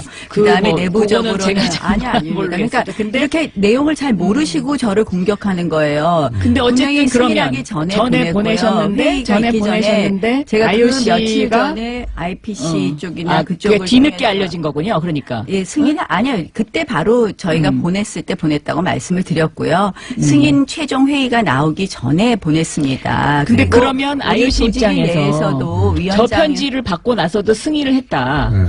그렇다면 그러니까 이거는 IOC 는 제가 보기에는 IOC 의 IOC가 이 올림픽의 목적이, 궁극적인 목적이 평화에 있다. 그리고 저는 여러 가지를 해석할 수 올림픽이라는 것이 고대부터 올림픽 기간 동안에는 서로 정쟁을 자제하고 그렇죠. 휴전을 하자라는 이 정신이 아니, 계속 이어지고 있고, 그 정신에 반대하는 게 아닙니다. 저는 그다음에 또 하나는 네. 작년 11월 달에 유엔이 이 평창 올림픽 휴전 결의안을 만장일치로 아니 그거 채택을 저도 했거든요. 아니 그러니까 그 휴전을 위한 상징이 뭐냐? 이게 남북 단일팀이다. 아니죠. 이제 IOC는 이렇게 이제 해석을 아니죠. 하고 있는 IOC는 것이다라고 저는 생각하고 뭐 우리 있습니다. 정부의 네. 입장을 대변해주고 우리 정부가 이야기를 한 것으로 알고요. 저는 이희범 조직위원장님께도 이 이야기를 말씀을 드리기도 했고요. 저 할 거 다 했습니다. IOC가 승인 결정하기 전에 IOC 회의 이전에 제가 이미 사신을 보냈고요. 그 다음에 저는 이 성공을 위해서는 아이스하키 단일팀이 중요한 것이 아니라 북한 선수단이 많이 오는 거. 제가 보니까 IOC가 생각보다 북한 선수단을 여러 가지 종목에 5가지 이벤트인가요? 허용을 했습니다. 전 그건 잘한 결정이라고 생각을 합니다. 근데 그런데 단일팀이라는 잘못된 게 것은 하나의 상징성 같은 그거는 것이 있으니까. 이벤트라는 거죠. 그거는 우리 상징성이 선수들 있으니까. 정말 얼마나 노력했겠습니까? 물론 그거는 저는 3명씩 어제 출전 기회를 대통령께서도 다 탈됐습니다. 그걸 어떻게 반대하는 분들과 사전에 협의를 했어야 된다. 이제 이런 아니, 말씀을 하셨는데, 그러니까 이제 저는 오죽 여론이 그거는 밀렸으면 굉장히 지금 중요하다고 그렇게 하시겠어요. 생각합니다. 아니, 여론에 제가 보니까 밀려서라기보다는 제가 문재인 보니까 대통령이 이거는 원래 이런 분이에요. 아니 그러니까는 정말 잘못한 거예요. 다수가 이거는. 찬성하더라도 소수가 이거는 반대하면 보니까 그것을 가서 협상을 하고 와라. 제가 이제 이런 5.1 채널 가동 아니, 중입니다. 이번에 이 전체적으로 평창 올림픽과 관련된 여권의 여러 가지 행사를 보면은 전부 문재인 정부 공약을 문재인 대통령 공약 이행을 위해서 무리하게 밀어붙이는 거예요. 마식령, 그다음에 금강산 이게 다 보면 공약에 있더라고요. 남북 단일팀. 아니 제가 언제 북한 선수단 오는 거 반대하나요? 저는 패럴림픽도요. 공약이라는 것은 지키기 아니, 위해서 근데 중요한 얘기하는 것은 것이고 공약을 위해서 그 공약이라는 한마디로 것이 이 부당하게 선수들이 희생을 강요했고요. 그러니까 오죽했으면 저런 발표를 하셨겠습니까? 근데 제가 보니까 저를 갖다가 아니 왜 호도하는지 왜 오해하시고 그렇게 얘기하시는지 정말 자, 그러면은 답답하더라고요. 가장 호도하는 지점은 어디입니까?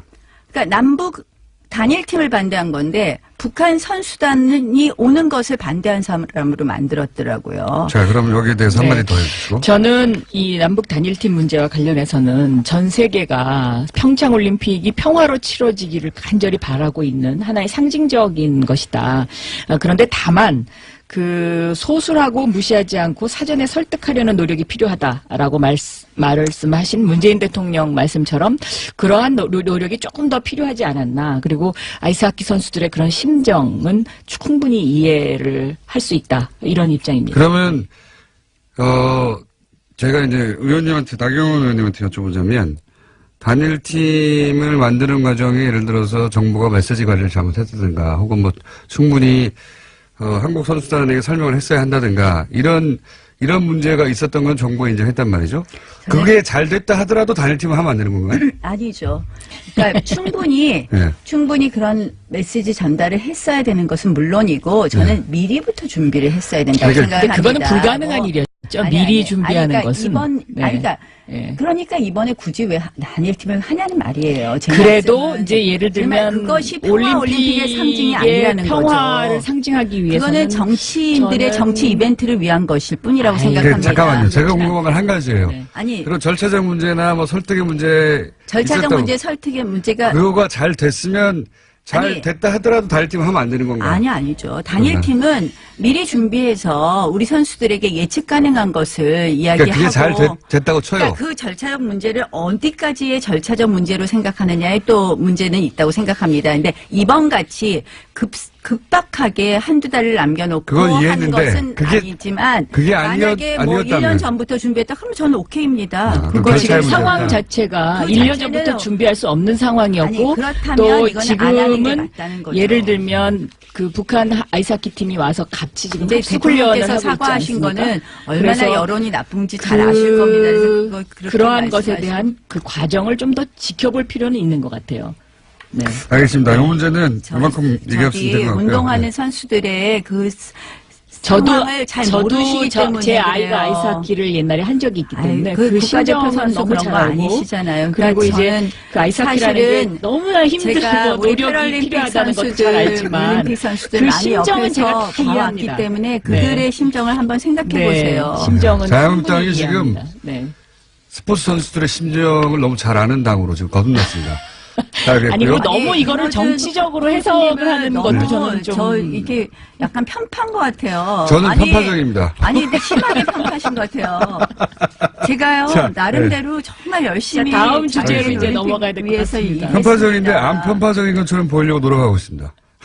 아무도 안 믿습니다. 편파적이라는 거 다 알고 있습니다. 자, 요 문제는 근데 나경원 의원님에게 충분히 발언 기회를 더 많이 드린 것 같아요. 네. 네. 해명 기회와. 네. 이거 이제 납득하냐 못하느냐는 청취자들이 결정할 문제인 것 같고요. 자, 이 거슬러 올라가다 보면 최근에는 이제 마신령 스키장 얘기도 있고 뭐 북한이 취소한 문제도 있고 하는데 통틀어서 그냥 최근에 이 올림픽 관련해서 거기에 따라붙고 있는 남북관계 사이에 벌어진 일들에서 논평하실 거 있으십니까? 뭐 제가 박영선 의원님 말씀하세요. 제가 어제 계속 이제 말만. 우리나라 선수단이 그 마식령 스키장을 이제 연습하러 가지 않았습니까? 네. 근데 텔레비전으로 제가 이렇게 보니까 그 선수들의 표정이 굉장히 밝더라고요. 그리고, 뭔가 이렇게 그 호기심 어린 눈. 그래서, 물론 여러 가지로 평창 올림픽을 진행하기 위해서 이제 이런저런 그 이야기들이 있긴 합니다만은 어쨌든 저는 이 평창 올림픽이 평화 올림픽으로 치러지면 우리들의 어떤 그 미래와 관련해서 여러 가지 상징적인 의미가 있지 않냐. 그리고 특히 세계에서 지금 이 평창 올림픽을 주목하는 가장 그 중요한 이유 중에 하나도 과연 한반도가 평화 체제가 정착할 것이냐 아닐 것이냐 이런 데에 대한 관점이 굉장히 많기 때문에 참 중요한 시기다 이렇게 생각하고 있습니다. 네. 박영선 의원님 참 박영선 의원님 좋아하지만 이 부분에 있어서는 너무 꿈이 크신 것 같습니다. 제가 보기에는 이번 평창올림픽 관련해서는 정말 북한의 갑질 중에 갑질, 정말 갑질 북한이라는 얘기가 나오지 않습니까? 지금 저희가 정말 거기에 끌려가고 있어요. 금강산은 한다 그랬다 하루 전에 취소를 하고요. 마식령은 우리 대표 선수는 아무도 안 갑니다. 한마디로 북한이 자랑하는 김정은의 치적을 자랑하고 있고요. 지금 우리 개막식 전날, 하루 전날 북한이 북한 군 창건 기념일을 4월 15일마다 매년 행사하던 걸 올해 2월 8일로 갑자기 바꿔서 하루 전에 열병식을 하고 있습니다. 듣는 것 같은 아니 그러면 결국 그 열병식을 하고 나서 평화올림픽이 과연 될 수 있느냐. 저는 정말 걱정입니다. 알겠습니다. 왜 북한이 네. 하자는 대로 우리가 끌려가야 되는 것인지. 북한 주도하에 모든 일이 이루어지고 있다. 자, 여기 대해서요. 저는 예를 들면요. 집안에서도 형님이 좀 양보를 해야 되지 않습니까? 동생이 와서 앵앵거리면 그것을 달래기 위해서는 일단은 앵앵거리면. 네. 그게 중요한 건요. 북한은 북한이 형님이라고 생각하지 우리를 형님이라고 생각 안 합니다. 그래서 지금 이제 우리는 약간 뭔가 좀 그 손해 보는 듯한 그런 느낌을 가질 수도 있을 것 같아요. 그렇지만 옛말에도 일보 전진을 위해서는 반보 후퇴해라는 이야기가 있듯이 잠시 좀 저는 더 크게 베풀고 크게 얻는다. 저는 이런 것이 좀 더 필요하지 않나 이렇게 보고 있고요. 예전부터요. 교류를 통한 변화, 접근을 통한 변화주의자입니다. 저는 통일에 있어서도 교류와 접근을 반대하지 않습니다. 그러나 거기에는 분명히 원칙이 있어야 되고 방향이 있어야 됩니다. 그런데 그것이 교류를 위한 교류를 위해서 한마디로 아무런 원칙 없이 나경원 의원님은 평양 안 가보셨죠? 저는 평양을 가봤어요. 평양 안 가봤습니다. 대성만 가봤습니다. 평양을 가봤는데 2002년도에 서울 평양 위성생 방송을 위해서. 그런데 사람은 만나야 되거든요. 만나면 뭐든지 해결이 됩니다. 그리고 제가 이 평양 가서 정말 정말 여기는 정말 못 살 때구나. 이제 이렇게 느낀 것이 제가 방송 전에 그 문까지 감금당했었어요. 그러니까 원고를 내놔라. 그래서 내 원고는 내 머릿속에 있다. 제가 이러고 버텼거든요. 그런데 그런 곳입니다. 그렇지만 제가 보기에는 어쨌든 한반도의 평화 정착을 위해서는 형님 나라인 우리 대한민국이 지금 이 평창올림픽을 평화적으로 끌고 가서 이것을 세계의 어떤 그 상징적인 것으로 만드는 것 이것이 더 큰 대의다라고 생각합니다. 네, 열병식을 한번 보시죠. 여기까지 하고 요 사안은 걱정됩니다. 네. 자, 최근에 이제 두 분이 마침 또 여성 의원이라 이 사안에 관심이 많으실 것 같은데 서지현 검사를 통해 드러난 이제 이 성추행 의혹 그리고 폭로 요건에 대해서 혹시 두 분이 각자 하실 말씀 있으면 시간 드리겠습니다. 저는 이 사건이요, 검찰이 너무 무소불위의 권력을 갖고 있기 때문에 일어난 것이다. 예를 들어서 이제 검찰이 상명하복 문화라든가 또 이 어떤 자정 능력이 없는 검찰의 문화 조직 이제 이런 것들인데요. 검찰이 특히 이제 이 명령과 복종이라는 단어를 굉장히 좋아합니다. 왜냐하면 우리나라 법조문에 경찰은 검사의 명령에 복종하여야 한다 이런 법조문이 있었거든요. 그런데 제가 이제 이것을 법사위에서 법사위원장 하면서 없애버렸는데 이런 상명하복 문화와 그 다음에 그 무소불위의 권력, 기소권과 수사권 모두를 움켜쥐고 있는 이런 상황에서는 이런 그 성추행 사건이 일어나더라도 검사는 이 수사를 완전히 없애버리거나 아니면 조작하거나 할 수 있는 그런 권력이 있기 때문에 이런 것들이 앞으로도 지속될 수밖에 없다. 저는 그런 생각을 그래서 했습니다. 공수처적으로 연결되는 그런 네, 그러니까 저는 검경 수사권 조정을 해야 된다라는 조직의 입장입니다. 속성도 바꿔야 된다 이게. 네. 예, 저는 조직과. 사실은 일단 서지현 검사의 용기를 칭찬합니다. 예. 그리고 말씀하신 대로 정말 그 용기를 더 칭찬해야 되는 것은 상명하복의 이러한 검찰 조직에서 이런 용기를 내는 것은 어떻게 굉장히 보면 힘든 일이죠. 네. 다른 조직보다 더 힘든 일이었다고 생각을 하고요. 저는 그런 면에서 이 사건 이러한 서지현 검사의 용기를 어떻게 우리가 그러면 우리 사회에 결실이 있는 정말 뭐 우리 사회의 그러니까. 어떠한 결과를 만들어내어야 될 것인가. 네. 저는 이러한 우리 사회에 아직도 만연해 있는 이런 성 문제, 특히 이 성희롱, 성추행, 성차별 뭐 이런 문제를 해결하는 계기를 만들어야 된다고 생각을 합니다. 그래서 지금 이제 공수처 쪽으로 가는 거는요, 좀 정말 뜬금없는 것 같아요. 이거는 검찰이라서 더 그랬다? 물론 더 그런 부분이 있을 겁니다. 그래서 저는 서지현 검사의 용기를 칭찬하는데요. 그렇다고 해서 이것은 공수처 사안도 아니에요. 공수처 그동안 법안들이 여러 가지 나왔는데요. 그러니까 공수처 제가 법안, 주장하는 거는 네, 이 뭐 사안이 기소권과 아니라고. 수사권을 분리해야 된다는 거죠. 그러니까 예를 들면 수사권이 경찰에 가 있다라고 했을 때 검사들이 과연 지금처럼 이렇게 오만한 태도를 가질 수 있겠느냐. 그러니까 뭐 그리고 경찰 내에는 이런 어떤 그 성범죄와 관련된 것을 고발하는 고발센터가 있어요. 그리고 경찰은 스스로 이제 이런 자정 능력을 하려고 굉장히 노력을 하고 있는데 고발센터를 운영한 후에 상당히 이 건수가 줄어들었다라는 그런 통계가 있거든요.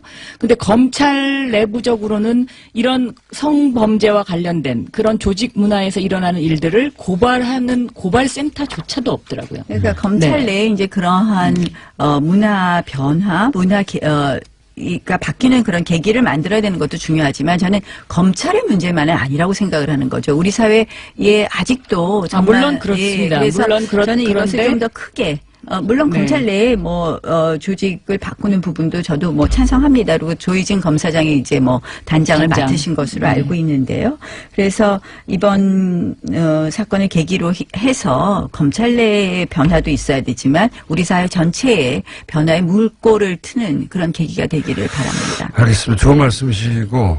근데 이제 자유한국당으로서 약간 곤혹스러운 게 사건에 연루돼서 언급되는 이름 중에 최규일 의원 있지 않습니까? 예. 어떻게 되나요? 아니 저는 어쨌든 자유한국당이 논평을 제가 이렇게 저도 내지 최근에 않았던 걸로 제가 네. 보니까 제가 정확하게 체크 못했는데 내지 않았던 것 같아요. 늦게는 냈을 거예요 아마. 네, 매우 다소. 잘못됐다고 생각을 합니다. 그 부분이요? 왜 그리고 논평을 이제 내지 자유한국당이 않았을까? 검사 출신들이 많죠. 그 구성비를 보면 검찰, 그래서- 뭐 그런 이야기 자꾸 하시지 말고요. 뭐 검사 출신들이 많이 있습니다. 판사 출신보단 검사 출신이 많고 한데 네. 뭐 이제 근데 민주당에는 그중에 민변 지금- 출신이 많으신 것처럼 뭐 그 중에 이렇게 이제 이 최교일 검사는 제가 알기에는 그래도 비교적 그 선한 검사에 속하는 사람 중에 한 분인데도 저는 이번에 이 대응을 하시는 데 있어서 뭐 솔직하게 본인은 말씀하셨다고 생각할 수는 있지만 검찰국장으로서 아마 그 사건을 그 외부에 알리지 않아야 된다는 어떤 그런 강박관념도 상당히 있었을 것이다. 그 당시에는. 그러니까 저도 최규일 저는 검사, 그렇게 생각합니다. 최규일 의원님하고 이야기를 아직 못 해봐서 저도 내용을 잘 모르겠지만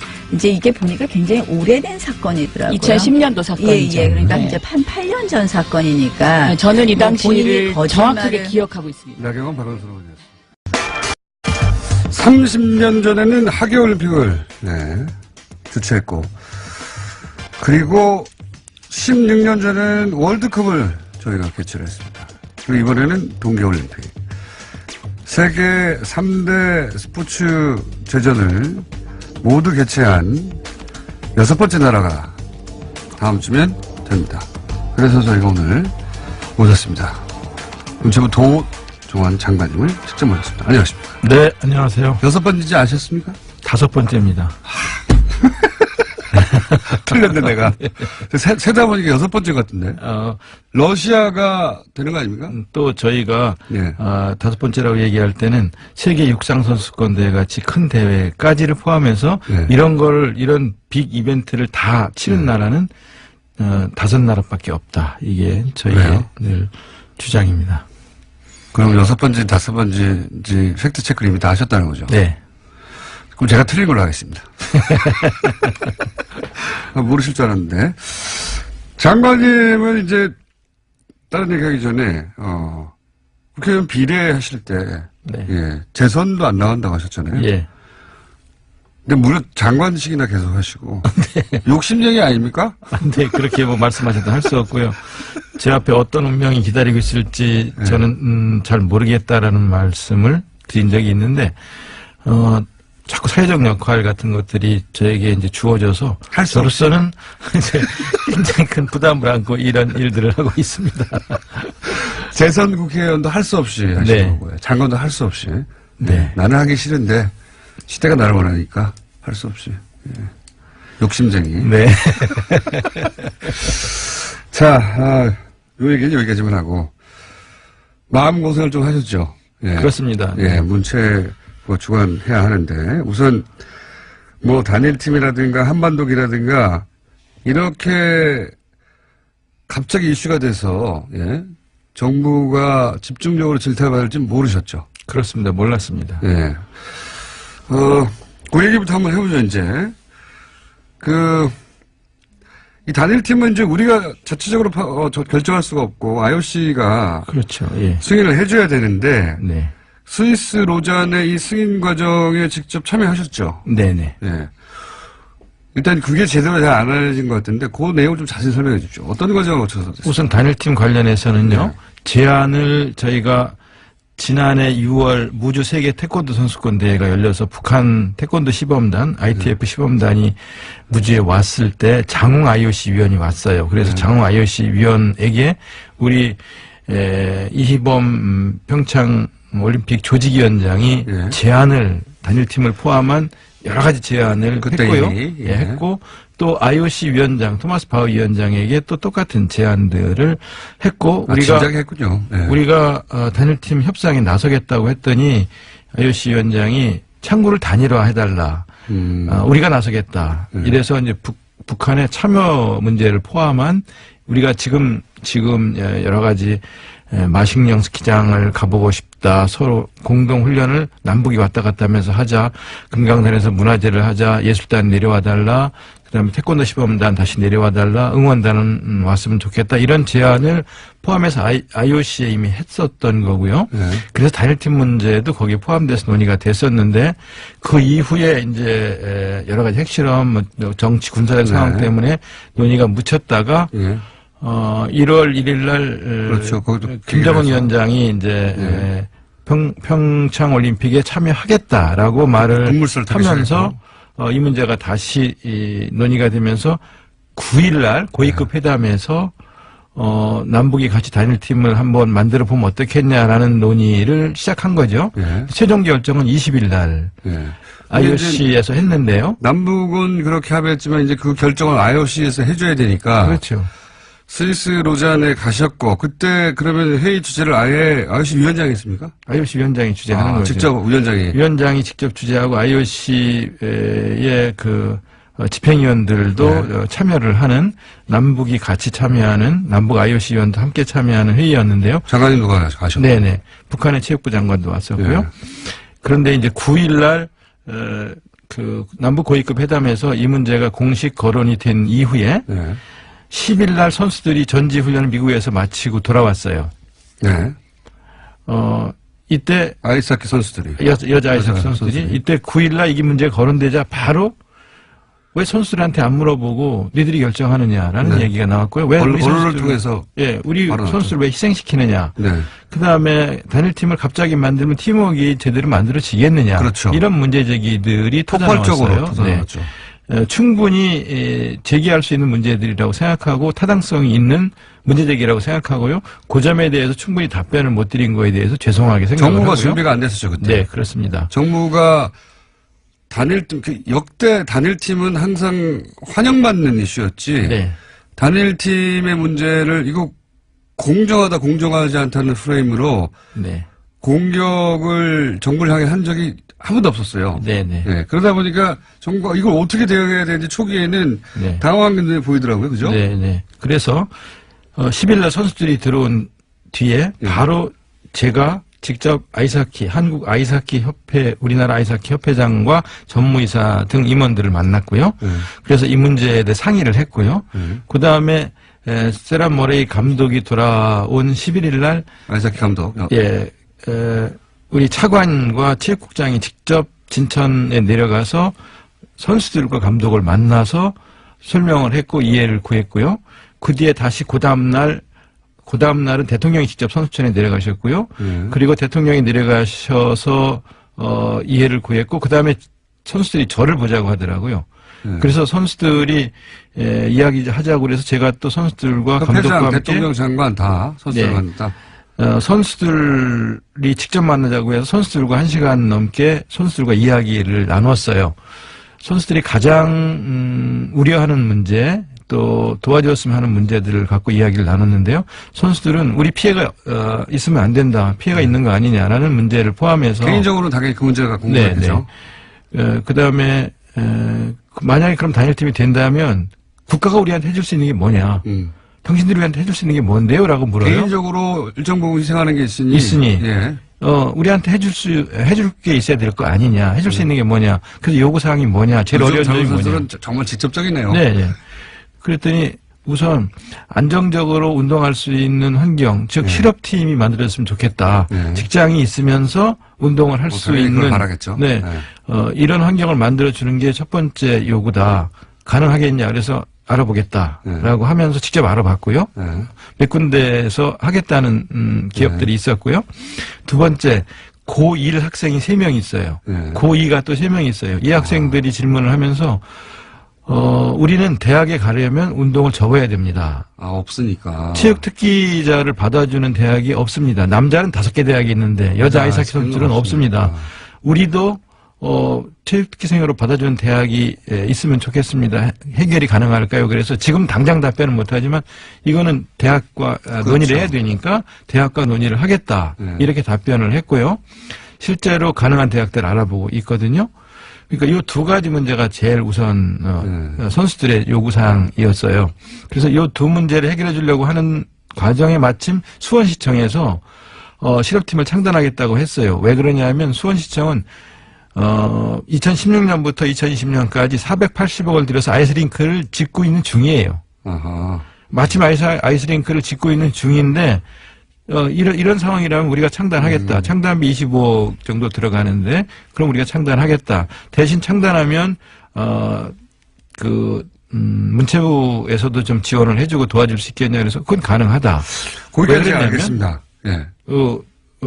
선수들이 또 하나 요구하는 게 있는데요. 협회에서도 요구하는 게, 지속적인 지원이 제일 중요하다. 그래서 2022년 평창 동계올림픽에는 우리 재력으로 8강에 진출하고 싶다. 그때까지 계속 지원해 줄 수 있겠냐. 지원해 줄 수 있다. 이게 선수들이 원하는 거였고요. 그런 논의가, 1월 10일, 11일, 12일, 1월 9일 처음 문제 제기된 이후에 계속 선수들과 협회가 논의됐던 거예요. 제대로. 예. 그리고 이 논의를 바탕으로 19, 20일 날 스위스 로잔에서 최종 결정을 위한 협의를 위해서 IOC에 갔었거든요. 거기서 가장 논의가 오래되고 또 결정이 어려웠던 것도 역시 단일팀 문제였습니다. 단일팀 문제였습니다. 왜냐하면 IOC는 일단 북한 선수 12명을 받아라. 그래서 IOC가 그렇게 얘기했어요? 그렇습니다. IOC가 12명을 받아라. 그래서 35명으로 팀 엔트리를 우리가 북한의 요구사항 혹은 우리 요구사항을 IOC에 12명이라고 요구한 게 아니라 IOC가 12명을 받아라? IOC가 12명을 받아라. 그리고 처음 하는 내용이네요. 그리고 게임당 최소 5명 이상 출전하게 해야 한다. IOC의 요구입니다. 북한의 요구가 아니고 북한의 요구가 아니고 IOC 요구입니다. 그래서 왜 보도가 안 됐습니까, 제대로? IOC가 그렇게 요구해서 우리는 그렇게 받을 수 있는지를 우리 선수들에게 물어봐야 되겠다. 그래서 정회를 시켰어요, 제가. 정회를 하고 그때가 밤 12시 가까운 시간, 한국은 12시 가까운 시간이었는데요. 협회에 전화를 해서 전무이사라든가 또 아이스하키 협회장과 통화를 했고요. 그러면서 감독이 3명까지는 받을 수 있지만 5명은 어렵다고 한다. 너무 많다. 그래서 그러면 이 문제를 가지고 계속 이제 협상을 시도하면서 완전 잘못 알려져 있는 거네요. 그러니까 우리 정부에서는 아이스하키 선수들의 요청을 받아서 3명까지라고 IOC 요구했고 IOC는 아닌데 더 많이 받아라. 그럼요. 예. 5명을 받아라. 예.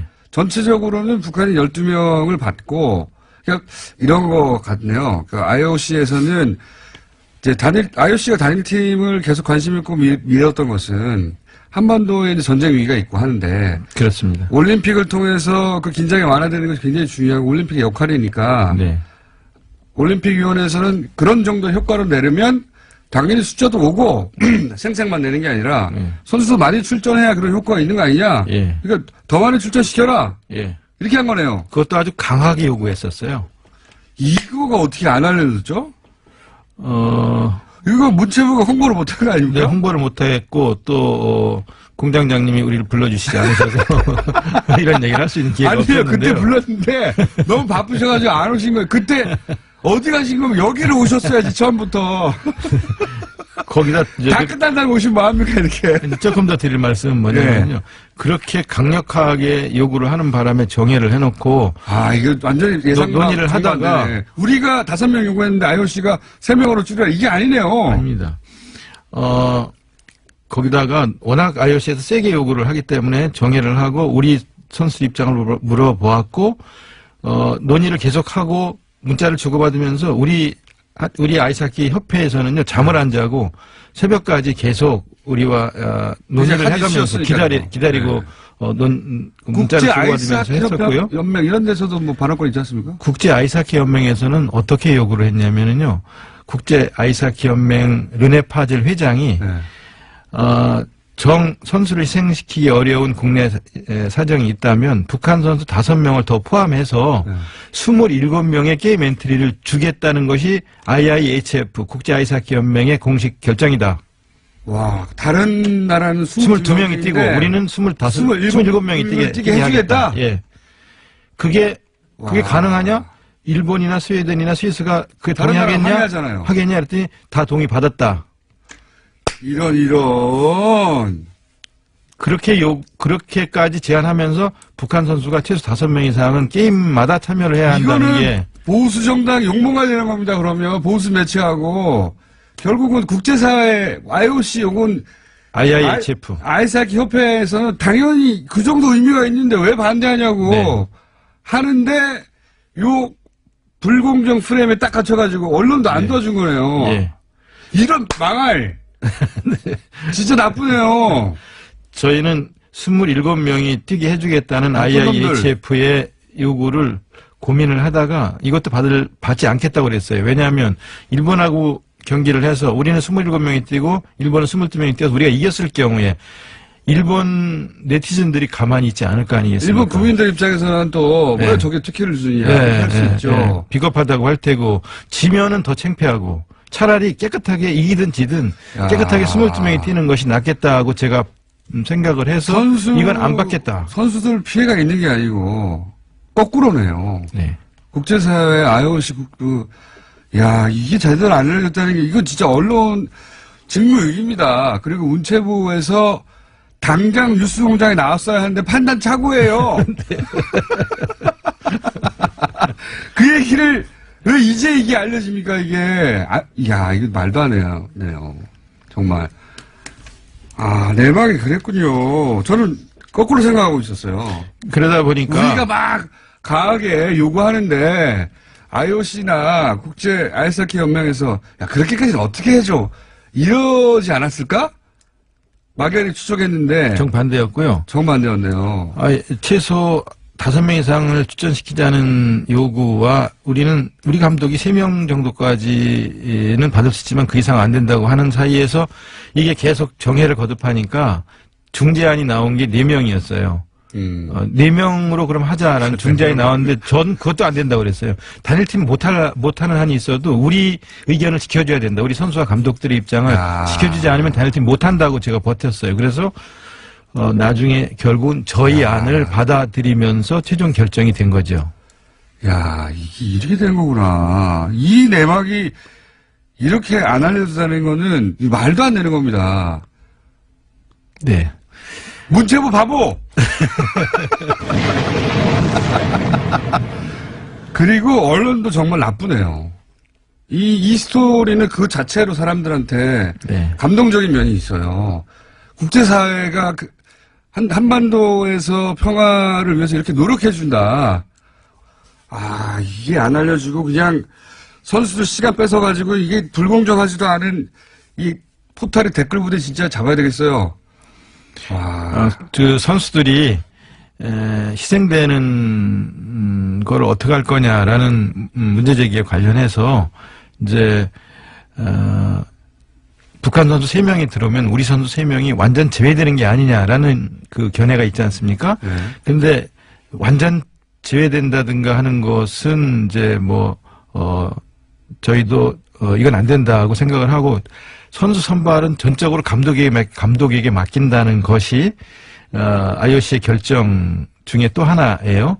근데 5번 경기를 하는데 4번을 뛰게 되는 경우가 생기거나 30분을 뛸 선수가 25분을 뛰거나 20분을 뛰는 경우는 있을 수 있어요. 그렇지만 완전 배제라는 것은 고려하지 않고 있는데 일반적으로 북한 선수 3명이 들어오면 우리 선수 3명이 경기를 아예 못 뛰는 거 아니냐라고 생각하는 거죠. 그렇지는 않습니다. 그렇게 또 퍼뜨린 거예요. 그러니까 저는 그 출전 시간 자체가 기본적으로 오늘 나오신다길래 제가 이제 그 이슈도 잠깐 했는데 출전 시간이 사회물이 아니거든요. 올림픽에서는. 네. 그거 다 대회 전체도 세금으로 쓰이는 거고요. 유치도 그 대한민국의 공공의 자산이 엄청나게 대통령부터 들어간 거고요. 그 행사 올림픽 전체가 무슨 개인의 경영만 하는 그런 이벤트가 아니에요.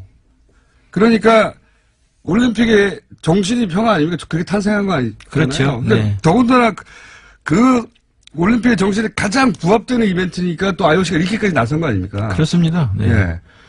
그러니까 이 행사는 사실은 그 목적에 부합하는 정확한 이벤트가 나타났기 때문에 그 시간은 개인의 시간이 아니라 공공재가 되는 겁니다. 일정 그렇죠. 정도. 네네. 쉐어해야 하는 겁니다. 너무나 당연하게. 이 얘기를 언론이 하지 않는 게 저는 불만이었는데 그 정도가 아니라 이 진상 전체가 제대로 전달이 안 됐네요. 전체 과정이. 그래서 저희는 양보라면 양보이고 희생이라면 희생이라고 볼 수 있는 부분을 인정하면서 작게 양보하고 크게 얻을 수 있는 길이 있다. 그 말씀을 드리고 싶었었는데요. 작게라도 양보하면 안 된다. 이건 희생이다라고 이제 주장하는 목소리가 더 컸었습니다. 목소리가 큰 게 아니고 그렇게 만들었어요.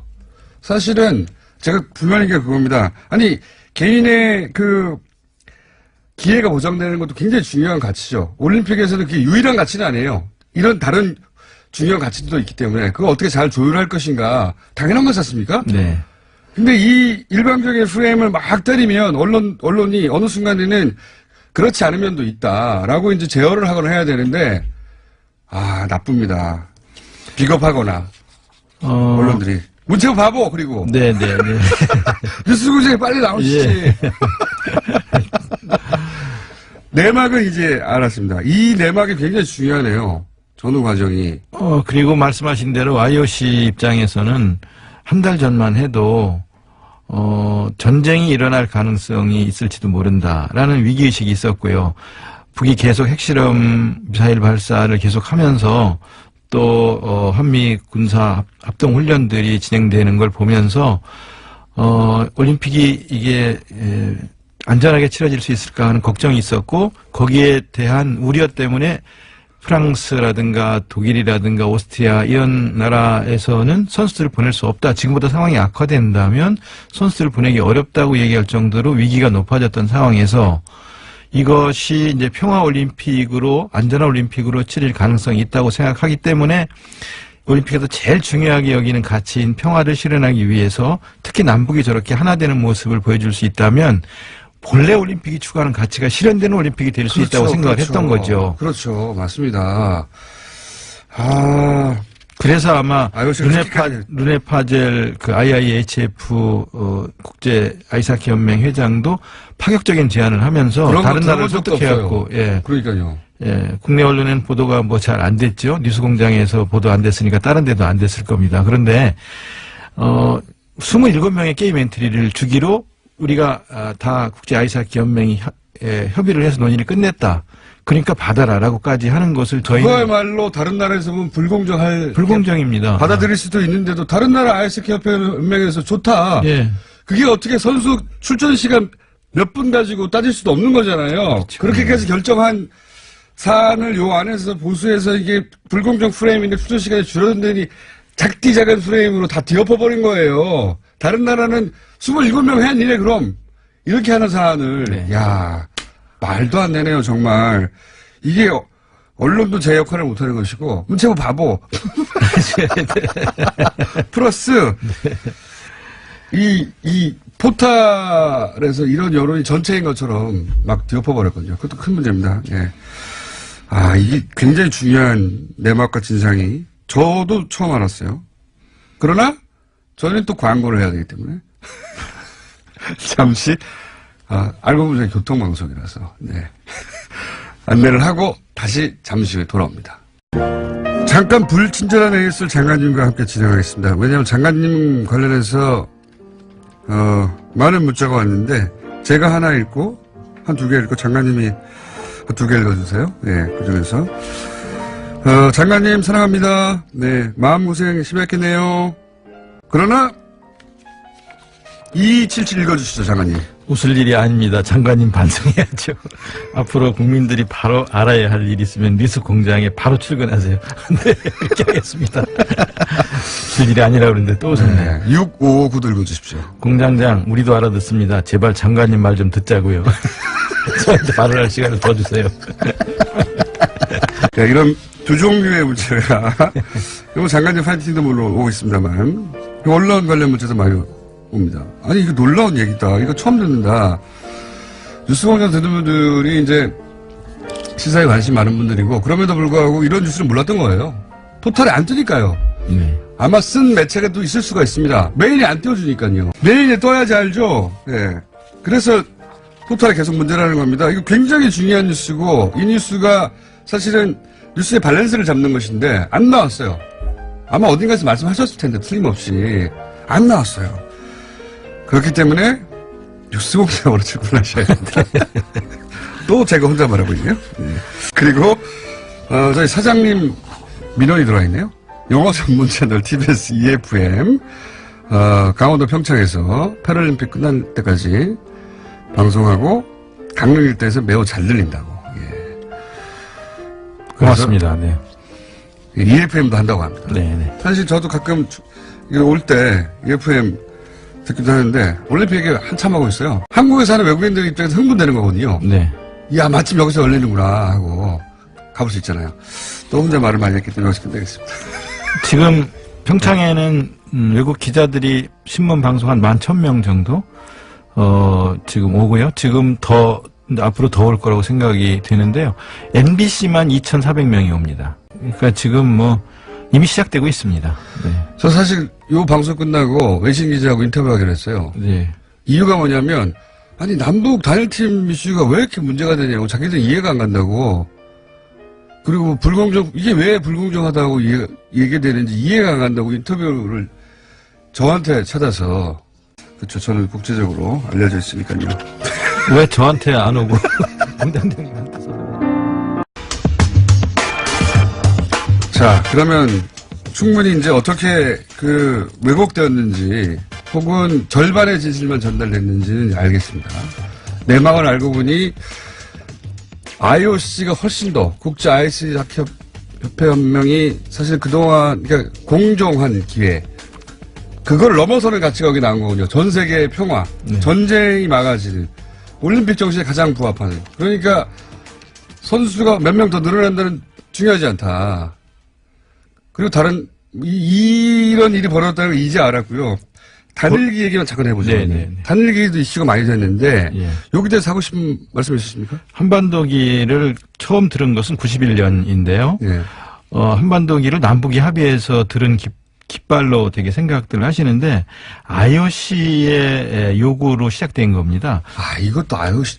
하긴 올림픽에 관련된 건 IOC가 최종 결정권을 다 갖고 있기 때문에요. 되는 거니까요. 1963년입니다. 91년이 아니고 1963년에 브런디지 당시 IOC 위원장이 한반도기 들고 입장해라라고 얘기를 한 겁니다. 그러니까 1947년에 우리가 IOC에 가입을 신청했을 때 예비 승인을 해주면서 남북은 당연히 한 나라인데 사무소는 서울에 두고 그리고 지금 예비 승인 단계이니까 조금 기다려라 하고 있는데 전쟁이 터진 거예요. 그래서 전쟁 이후에 각각 IOC 가입을 하려고 하니까 안 된다. 이미 한 나라 한 깃발로 입장하도록 돼 있기 때문에 이거 지켜야 된다. 남쪽이 태극기 들고 오려고 하고 북쪽이 인공기 들고 들어오려고 하니까 안 된다고 하면서 그때 1963년에 당시 IOC 위원장이 한반도기를 제안한 겁니다. 한반도기가 그렇게 탄생한 거군요. 네네네. 그리고 91년에 처음 들기 시작해서 9번 그동안 9번 한반도기를 들고 입장했던 것이고요. 이 한반도기가 입장을 한다고 하니까 그러면 태극기는이라는 문제 제기를 하셨어요. 그런데 IOC하고 개막식 행사에 관해서 이미 협약해 놓은 그 프로그램에는 개막식이 시작하면 대형 태극기를 8명이 들고 들어와서 운동장을 그 대형 태극기가 돌고 그 대형 태극기가 개항될 때 40명의 어린이 합창단이 애국가를 부릅니다. 그러면 관중들 중에 우리나라 사람들은 당연히 일어나서 같이 애국가를 합창을 하게 되어 있고요.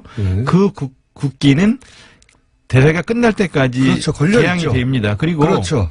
또 그다음에 한반도기를 들고 들어오면 우리가 금메달을 따도 한반도기가 올라갈 거 아니냐라는 문제 얘기를 또 하셨어요. 그런데 우리가 금메달 목표를 8개로 하고 있고 전체 메달을 20개 목표를 하고 있는데 메달 딸 때마다 태극기가 올라가는 거고요. 네, 당연하죠. 그건 네. 뭐. 그리고 금메달의 경우에는 애국가가 연주되는 거고요. 이거는 IOC 규정이 그러니까 이렇게 되는 거예요. 그런데 또 오늘 아침 어제 저녁 방송에도 대한민국의 인공기 펄럭인다라고 하는데요. 네. 참가하는 95개국 모든 나라의 국기는 개항되는 겁니다. 당연한 겁니다. 그건 우리가 평양에 가서 만약에 국제 행사를 한다 그러면 태극기가 개항되는 거고 평양에 가서 메달을 따면 태극기가 올라가고 애국가가 연주되는 겁니다. 이거는 국제 스포츠의 이건 규정입니다. 그러니까 저는 이런 말도 안 되는 프레임을 그러니까 보수는 보수의 기술이 들어올 수 있어요. 그건 또 그들의 생존이고 그들의 이제 방식이고 그들도 살아야 되니까요. 그러면 또 이쪽 진영에서는 또 그게 아니다 막 이렇게 또 반박할 수 있어요. 네. 그럼 언론이 양쪽의 주장을 봐서 합리적인 주장을 실어주거나 혹은 최소한 공동으로 실어주거나. 근데 이 올림픽 관련해서는요, 초반에 이쪽의 목소리는 전혀 없었어요. 오로지, 친북, 종북, 북한이 다 넘어간다. 체제선전이 이용된다. 이 프레임으로 포털부터 도배가 됐거든요. 근데 저희는요, 어느 체제가 더 많이 선전되겠는가 하는 질문을 드리고 싶어요. 북한에서 응원단이 내려온다, 공연단이 내려온다, 그러면 체제선전을 이용할 거 아니냐? 이제 개막식을 한번 보시기 바라는데요. 개막식에서 저희가 준비한 내용들을 보시면 이게 전 세계 수십억 인구에게 생중계되는, 개막식이 아니겠습니까? 이 개막식을 갖고 북한 공연과 비교를 할 수는 없겠습니다만은 어느 체제가 더 많이 선전될 것인가, 어느 사람들이 더 많이 흔들릴 것인가를 생각하고 자신감 갖고 대처해야 된다고 생각을 하고요. 북한 예술단의 공연도 많은 사람이 관심을 갖고 있습니다. 많은 사람들이 와서 보시기를 권하고요. 그런 프로그램은 150개 정도가 준비되어 있습니다. 그러니까 저는 체제 선전이 이용된다는 것도 너무 웃긴 게 북한에 우리나라에서 하는 올림픽이 준비가 돼요. 자기들 한 번도 개최해보지 않은. 올림픽이 통으로 그쪽에 남한에서 열린다는 게 전달이 됩니다. 이거보다 큰 체제 선전이 어디 있어요. 저기는 공연단이 오는 것이고 우리는 올림픽이 통째로 남한에서 한다는 건데 체제 선전의 프레임도 정말 유치합니다. 유치한데 이게 본질이 전달이 안 되고 있다. 언론을 통해서. 그런 얘기 꼭 하고 싶은데 안 나오셔가지고 또 이게 하나 있습니다.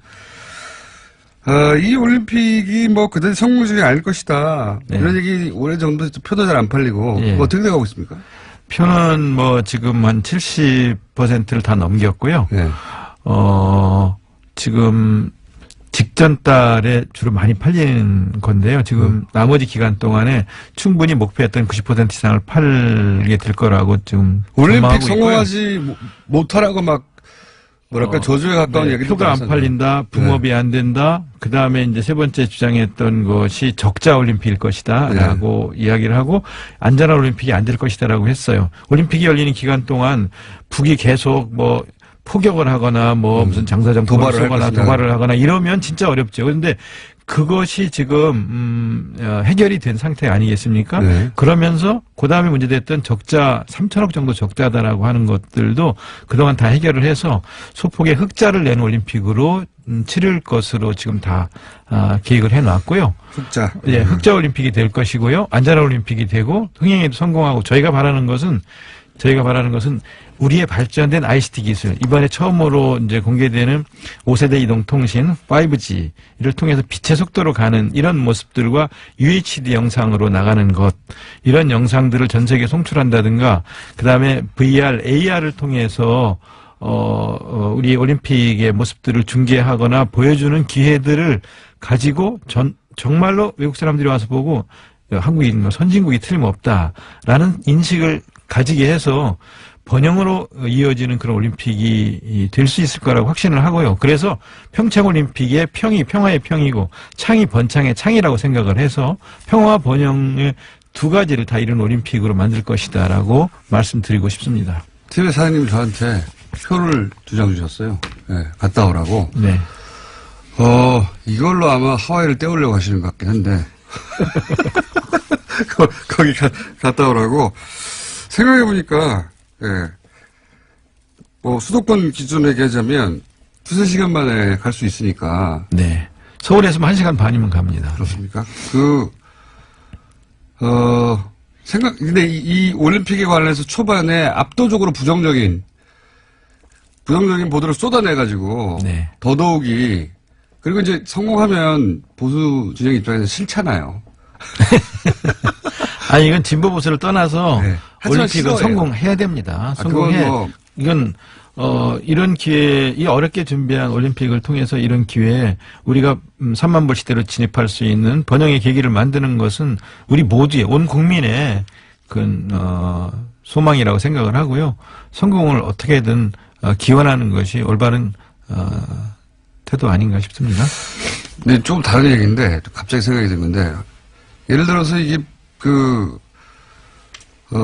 문 체부 입장에서 네. 이렇게 편파적인 보도나 혹은 뭐 절반의 진실만 전달하거나 혹은 반드시 알려져야 할 것이 알려지지 않거나 또는 포털에서 이런 예를 들어서 IOC가 결정한 이야기고 이런 보도가 메일에 등장하지 않거나 이런 문제에 대해서는 관심 없으십니까 혹시? 관심이 많죠. 왜 관심 없겠습니까? 많으시죠? 네. 근데 뉴스공장을 나가서 알릴까 말까를 주저한 제가 많이 잘못했다는 생각을 합니다. 그거고 제 말은 이제 그 문제도 관심이 있으면 오늘의 주제는 아닌데 그 문제도 한번 나와서 얘기를 한번 나눠보시죠. 예. 네. 저도 개인적으로 굉장히 관심 많거든요. 예. 그리고 이제 그게 포털은 공공의 영역에 이미 들어왔거든요. 사기업이지만 네. 그 영향력 사기업이 사적 이익을 추구한 건 당연한데 그 포털의 화면은 완전히 공공의 영역에 들어왔기 때문에 예. 다른 레벨의 이야기가 시작돼야 되는 것 같아서 한번 갑자기 문체부가 상관이 있는 것 같아서 네. 그렇죠 상관 있죠. 자체적으로도 그런 문제들을 논의를 한 바 있습니다만 아예 그냥 이 문체부 조직 중에 예. 언론을 상대하는 조직 자체를 포털 쪽을 담당하는 시스템으로 전환하는 체제로 바꿀 생각입니다. 그거 굉장히 핵심적이고 중요한 네. 이슈인데 오늘 올림픽 이야기니까 그건 다음 기회에 한번 나오셔가지고 본격적으로 그렇죠. 포털은 공공의 영역에 들어왔습니다 이제. 네. 예. 그런데 공공의 어떤 효과적인 감시를 받고 있지는 않죠. 전혀. 예. 영역은 공공의 영역에 들어왔는데 완전한 사기업의 자유를 누리고 있는 그런 면이 있어서 생각하다 보니 이게 문체부와 관련 있는 거잖아 생각이 들어서 준비하고 계시군요. 뭔가. 예, 알겠습니다. 이런 건 어떻습니까? 마식령 스키장 훈련이라든가 몇 가지 공동으로 진행했던 거 있지 않습니까? 잘 진행되고 있습니까? 네, 잘 진행됐고요. 저희가 처음 제안한 것은 우리가 마식령에 가서 연습을 할 테니까 북도 내려와서 평창에서 연습을 해라라는 제안이었어요. 처음 제안은. 근데 이제 너무 짧은 기간이라서 그 제안은 우리는 가고 북한 선수들이 와서 여기서 연습하는 거는 이제 2월 1일 날 어제 들어왔으니까 여기서 이제 약간의 연습을 하게 될 테고요. 그 다음에 예술단을 비롯해서 많은 금강산 문화공연 등을 비롯한 것들은 저희가 먼저 제안을 했던 것이고요. 그때는 북한의 참여를 이끌어내기 위해서 작년 6월에 그런 제안을 했던 것이고요. 그런 걸 통해서 일단 안전한 올림픽으로 치를 수 있게 하자. 올림픽이 진행되는데 북에서 포를 쏘거나 도발을 하거나 이러면 올림픽이 자체가 진행될 수 없기 때문에 그런 제안을 했던 거고요. 남북만의 문제가 아니라 전 세계 올림픽, 문제입니다. 네, 세계적인 문제가 되니까요. 그리고 본래 올림픽이 그 전쟁을 멈추고 그 기간 동안은 평화의 시기를 갖자라고 하면서 사람을 죽이고 전쟁을 하던 칼과 창을 내려놓고 사람을 찌르던 창을 누가 멀리 던지는지를 맞습니다. 겨루자라고 해서 고대 올림픽이 시작된 거거든요. 맞습니다. 정신 자체가. 네네. 그래서 우리도 이 남북이 군사적으로 대치돼 있지만 예. 평화적 공존의 문을 열자. 예. 그리고 이렇게 폐쇄적 대치보다는 평화적 교류를 통해서 공존으로 가는 그런 길을 열자. 열 수 있다면 열자. 스포츠가 연다면 그건 다행이다. 원래 스포츠 정신이 그런 거니까. 육체의 가장 빛나는 상태를 보여주는 게 올림픽 경기입니다. 육체의 가장 파괴된 모습을 보여주는 게 전쟁이거든요.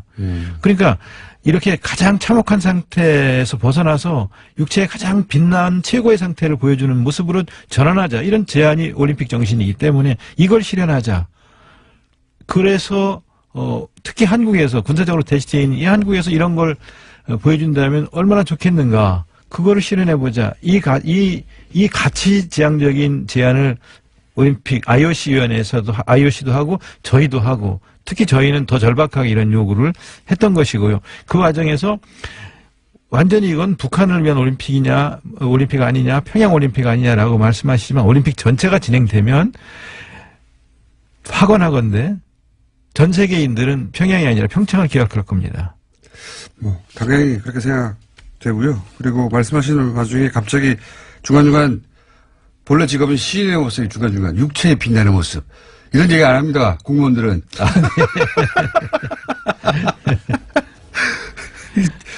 듣다가 이분 시인이셨지? 아니 피겨 스케이팅을 하는 걸 보세요. 그 특히 피겨 페어 남녀가 같이 얼음판 위에서 하잖아요. 양 힘만 쓴다고 되는 게 아니고 힘을 적절히 잘 분배하고 균형을 이루면서 아름다움을 창출해내는 것이 피겨 페어예요. 그렇죠.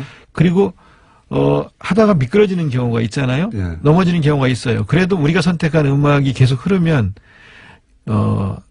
음악이 끝나지 않으면 아름다움으로 다시 돌아가고 다시 일어나기 위해서 또 노력하고 다시 아름다움을 만들어내야 하는 것이 피겨 페어거든요. 우리 삶의 곳곳도 빙판이지만 우리가 선택한 음악이 끝나지 않으면 다시 일어나야 하는 것이 이 피겨다라는 걸 보여주는 그런 것들을 우리가 접할 수 있는 게 올림픽 아닙니까? 시인 맞습니다. 장관님, 도정환 장관님은 20, 30대는 모르실 수도 있는데요. 예.